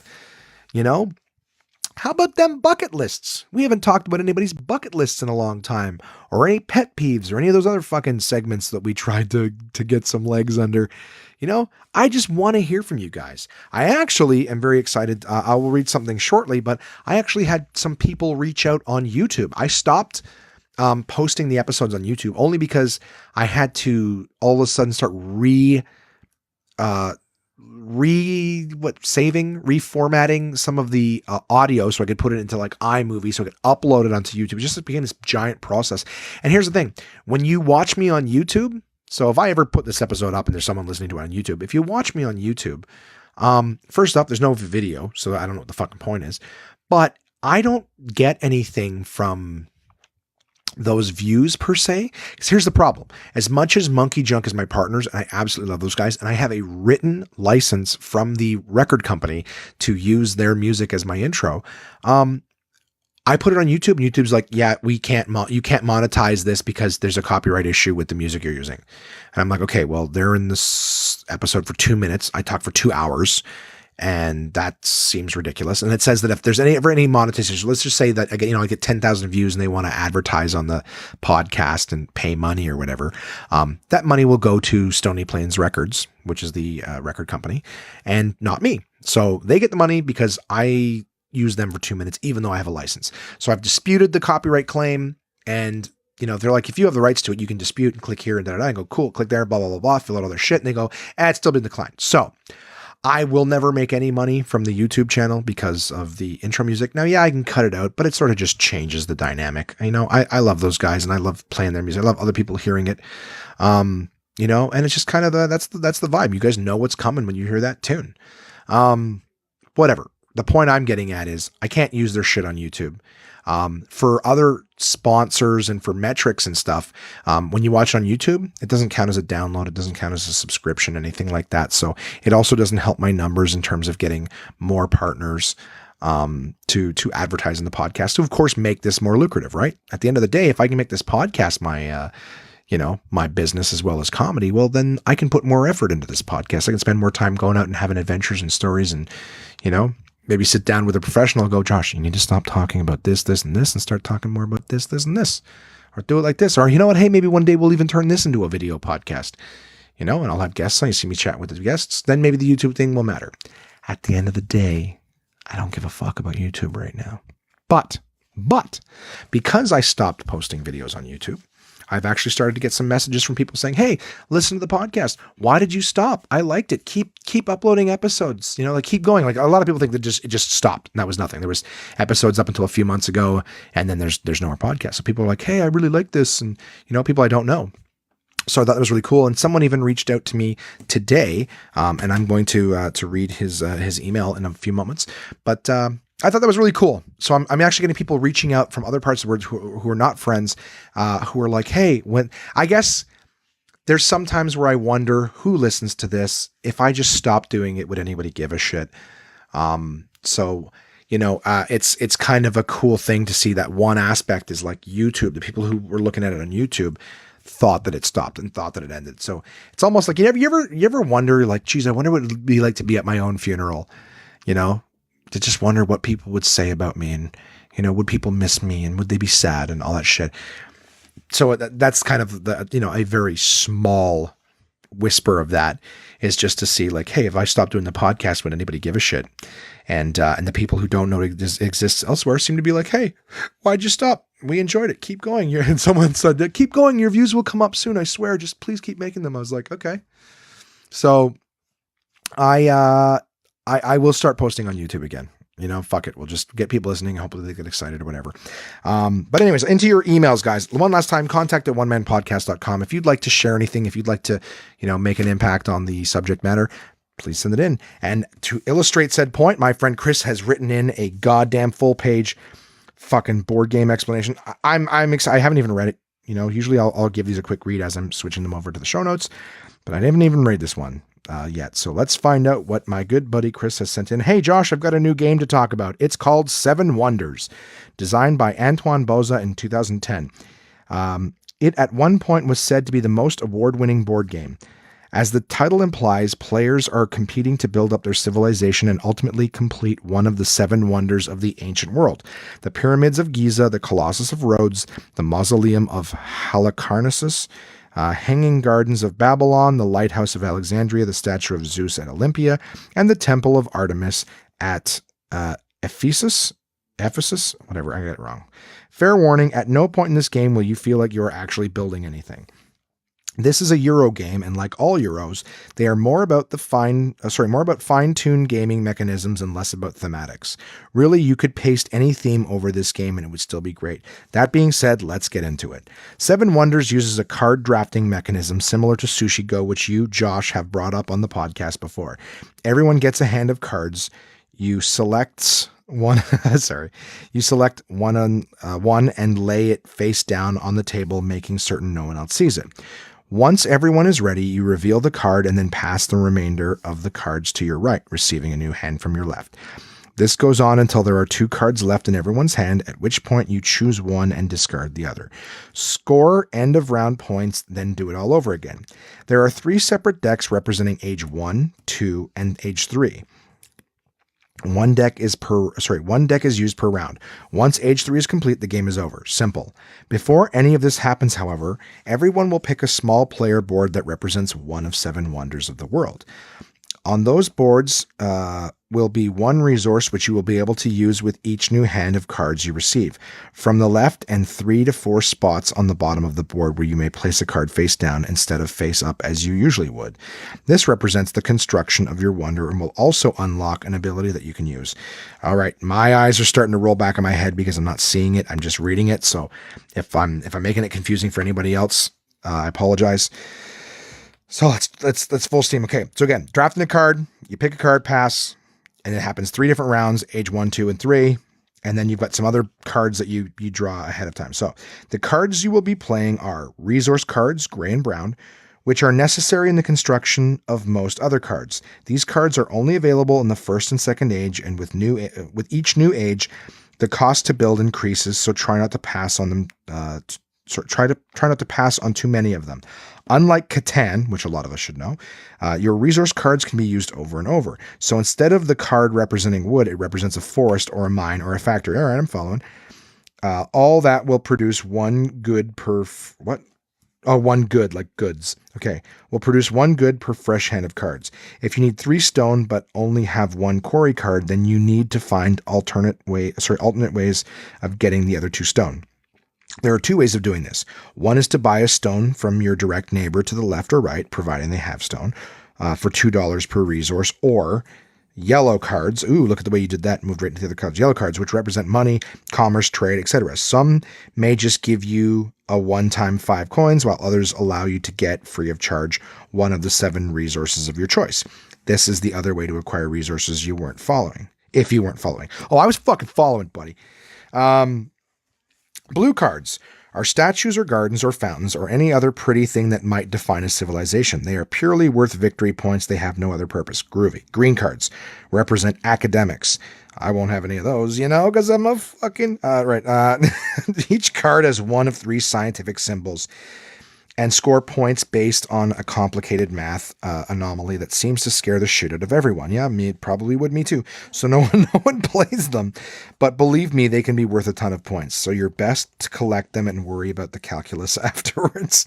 Red cards. Show off your military might. In the first age, military cards have 1 shield on them, 2 in the second, and 3 in the third. This is your strength, and as long as it's greater than your neighbors to your left and right, you have nothing to worry about. At the end of each age, you will compare shields with those neighbors, not worrying about anyone else at the table. Whoever has the most shields will receive a token worth 1 victory point for each person they defeated. 1 from the left and 1 from the right. Those who were defeated receive a negative point. In the second and third age, the bonus points for victory increase to 3 and 5 per token. However, the negative tokens remain at -1. At the end of the game, you can amass at the end of the game, I read that right. You can amass 18 points if you manage to consistently pummel your neighbors. If you choose not to go the military route, the worst you'll receive is -6 points. So don't feel compelled to go all out Rambo. There are many other ways to get points. Finally, there are purple cards. These are called guilds and are only available in the third age. All they do is give you bonus points for accumulating so many of the other cards. There is even a guild that gives bonus points for the negative military tokens you've received. So, Josh, I know I just made you say a lot of things. I look at it this way, I know you just read a lot successfully, or I know you just had to understand. Just recognizing that I spoke a lot. So, Josh, I know you just made you say a lot of things, confusing things. This is exactly why this game stayed on my shelf for 6 months before we tried it. It seems intimidating, but trust me, just like many other Euro games like it, it plays far more intuitively than you'd think. There is no planning 7 turns ahead. You get a hand of cards and play 1. That's it. Plus, for a game that plays up to 7 people, it plays rather quickly. Actually, a 7-player game plays as quickly as a 3. This is because everyone plays at the same time. Give it a try. I highly recommend it. Well, I will, buddy. Chris came over. I think I mentioned that he popped over in the morning a week or so ago. He showed me like 5 games and I bought like all 5. So you show me something. If I can learn it and it's easy peasy, then I feel confident that I can do it. So, last email, Chris, thank you so much for your email, buddy. And I, bring it, if you're thinking of it, bring it with you on Friday and show me. Maybe I'll get it. My other email comes from Omar. Omar is one of the people that I spoke to via YouTube today. We did comments, then switched to emails, and then we switched to WhatsApp. But Omar wrote in, listening from Dubai. So I've got a listener in fucking Dubai, you guys. UAE. I'm also just in the process of recording my first episode, and boy, did you nail it when you spoke about how hard it is to get the first episode live. Question, is it worth it? Are you enjoying it? Would you recommend it for someone else? I know that's a tough question to ask, but hey, throwing out there since you've gone through it and sticking to it. So, first question, is it worth it? Yes. I don't say, yeah, I mean, I'm not trying to be reluctant needlessly. One of the things I like about my podcast is, for starters, it's brought me closer to a lot of friends. Chris being one of them. I've got my friends, Vanessa in London, my friends Tiffany in Lindsay, Peterborough. I don't remember exactly where she is, which one of those two. My friends Jimmy and Mika, who listen to the podcast regularly. I don't know if they still listen. They might be some of those people that fucking checked out or whatever. But all I know is that it's brought me closer with people who I haven't had an opportunity to spend as much time with, but to be able to spend an hour every week and chat with the people, and tell you guys all where I'm at and what's going on with me. And if anything real big or significant has happened, I was honest with myself originally saying that, like, this is just about, me. This is just my public journal kind of thing. But it's allowed me to, I'm enjoying being honest. It's helped me in the sense that my friend Paul Verzi, who does a podcast, he was the one who told me, like, just, you can fuck around with format and you can take your time getting segments and shit like that. Like, all those things will come, but don't fuck around with your release. Like, always make sure that you have it out at the same time or whatever, because people will go somewhere else if they can never count on when your stuff's coming out, they'll go somewhere else, which is funny because Paul's stuff ends up late and whatnot at times, but he's also got, like, 1 million downloads or whatever. But I've been punctual. Like, we're getting right near the 1 year anniversary, which comes in May. So we're, like a month No, fuck, we're 2 months away. What the hell's wrong with me? We're getting close though. But here's the thing. In an entire year, I have never missed my Wednesday deadline, which is why I record so many times late at night on Tuesday, because I want to make sure that I have that podcast out. Just quick little side note. Chris sent me pictures for Seven Wonders. I meant to say at the beginning so that you guys could look at them while I'm reading that. Of course, it's too late. You've already listened to all that stuff and it's not there. But if you do want to see that thing for Seven Wonders, Chris sent me the pictures. I will post them on social media. Omar, sorry, getting back to your question. I think it's worth it. When I talk to my friends, when I get emails from you guys, like I said, even your email today, unexpected as it was, I got to enjoy meeting you and having a conversation with you and getting to know you a little bit. I wouldn't have dreamed of that before. I get to connect with people. It's fun in that regard. Now, we had a conversation where you're talking about you were looking to do something a little different. I don't know if it would be worth it to you. Like if it's not a labor of love, who knows? Like there's definitely times where like I get home and it'll be like 6 o'clock. Like today I got home, it was later in the evening and I'm like, I should be able to do this. And I was so not eager to do it. I know I had to do it tonight. That's the thing is that sometimes it feels like homework. If you have a due date, you have a deadline, you're like, well, I'm not doing anything else until I do this. So I came home tonight. I'm like, I knew I had to get it done. I was hoping to have it done by 7 or 8. It is 10 after 11 right now, which means, I thought I'd be done 7 or 8 o'clock. I'll have it all finished. It'll be uploaded by 10 o'clock and then I'll watch a movie long before I even have to think about going to bed. Well, now I'm going to have to finish the podcast, edit it, stick it through Auphonic and upload it. It'll be past midnight and, I'll just go to bed. That'll have been my whole evening will be the podcast. So, I enjoy doing it. And it is worth it to me. It's work though. So like any other work, like make it a labor of love. Do something that you want to do and, you see if you can find your own value in it. But I enjoy talking to you guys.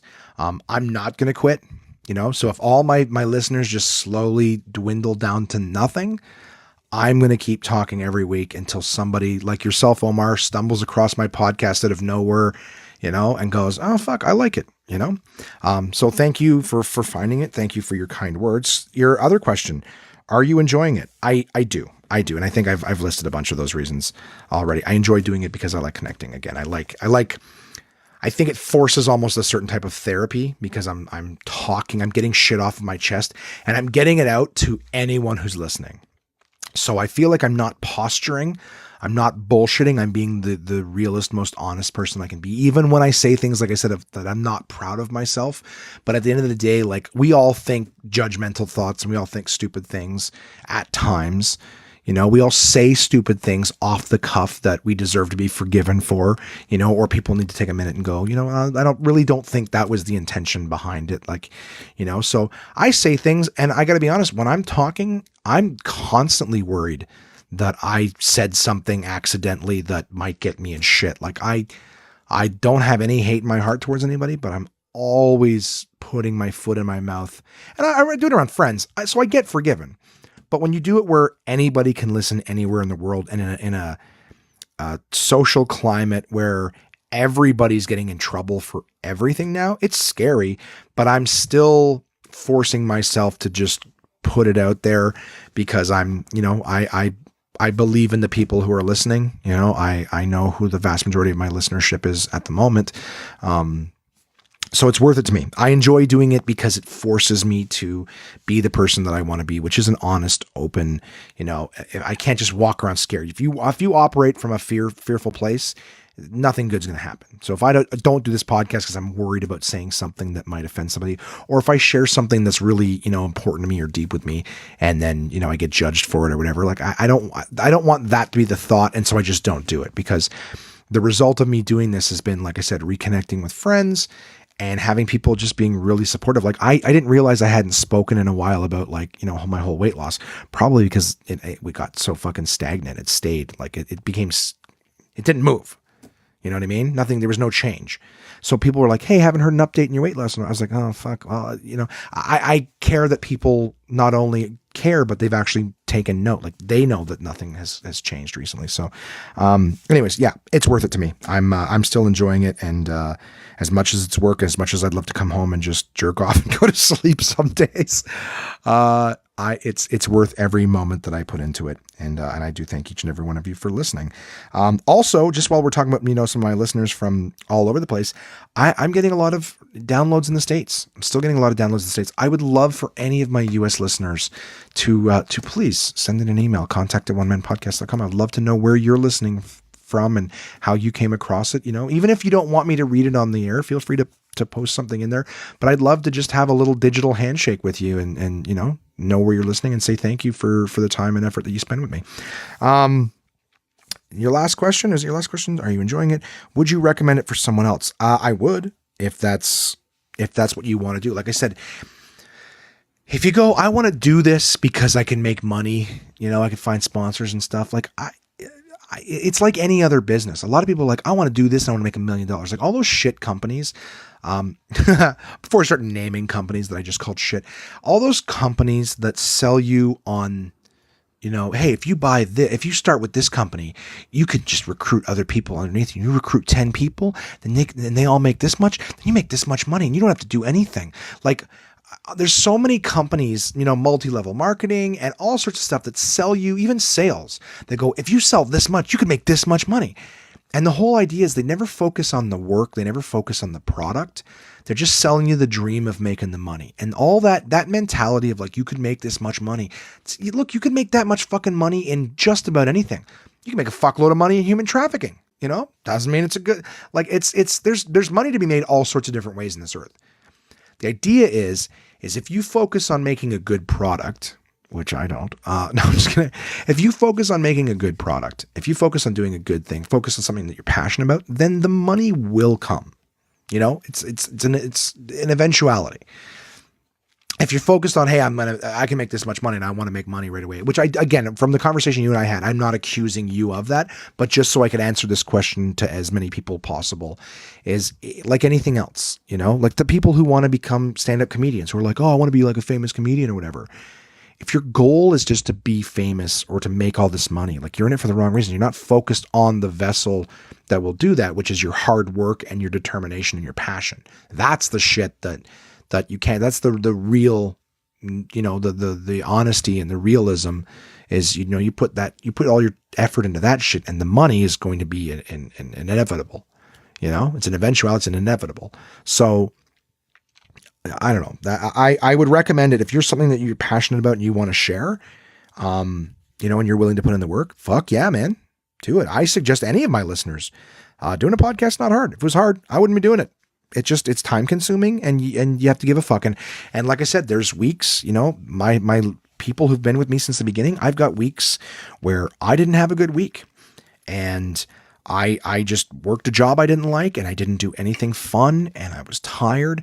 And somehow I forced myself to talk for an hour, sometimes an hour and a half about it. Like I'm at an hour and 52 right now. And I'm super insecure right now that anybody gave a fuck about anything that I talked about. I hope that some of it was interesting. My throat is getting dry and sore from how much I've spoke, but I enjoyed it. I enjoyed talking. I enjoyed sharing it. And, what can I say? Do it. If you want to have fun, and you want to share something, just know you gotta plow through. Like I said, I definitely have weeks where I lose listeners. They're like, I give it one more try and it was a bad week. It's not always gonna be great, but I hope to continue to improve. There is an old adage, I've shared it before on the podcast, where when you're doing stand up, your first 10 times on stage don't matter. You're just getting used to going up, standing in the right place, talking into the microphone, doing your time, and then getting off. The jokes are, that's important to an extent. You're trying to learn how to make a joke or whatever, but it's just, can you go up on stage? Can you talk? Can you do your time? Can you not make any colossal mistakes? And that's it. Once the first 10 times are the way, cool. You get the muscle memory, the mechanism of getting up and doing it. Then your first 100 times don't matter because now you're learning how to craft a joke and how to edit a joke and how to try it again a little bit of a different way. So again, you're still just learning the joke or the bit of the creative process. So I use that same logic to the podcast. The first 10 episodes, I was just learning how to talk for an hour, how to edit, get it uploaded on time, like all just the little mechanics. Now I'm, episode 42, I'm in the first 100 episodes learning how to try to make it a little more interesting and see what what people like and what people don't. I use whatever feedback I can get from you guys, whether it's social media or whatever, to try to improve, which is why I'm always on my hands and knees begging you to send me in emails, because I want to get your guys' feedback. I want to know what you like about the show and what you don't, because I will take that information to heart and I will do my best to make it better. Now, when someone messages me and says, I don't like that you talked about this, it's your privilege and all that shit, well, it's a different story.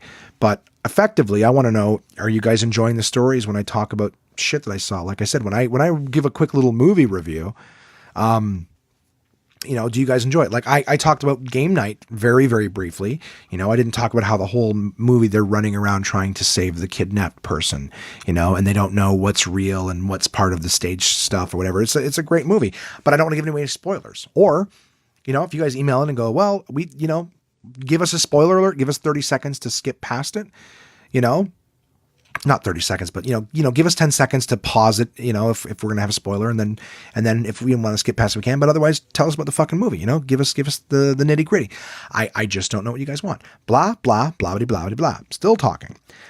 So anyways, what I'm getting at is, I love it.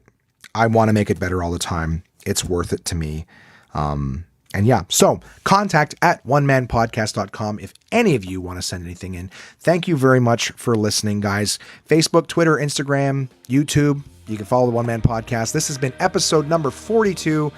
I can't wait to see what nonsense I'm going to run my mouth about next week. But I love you guys, and I love that you're out there listening to it. We'll talk to you soon.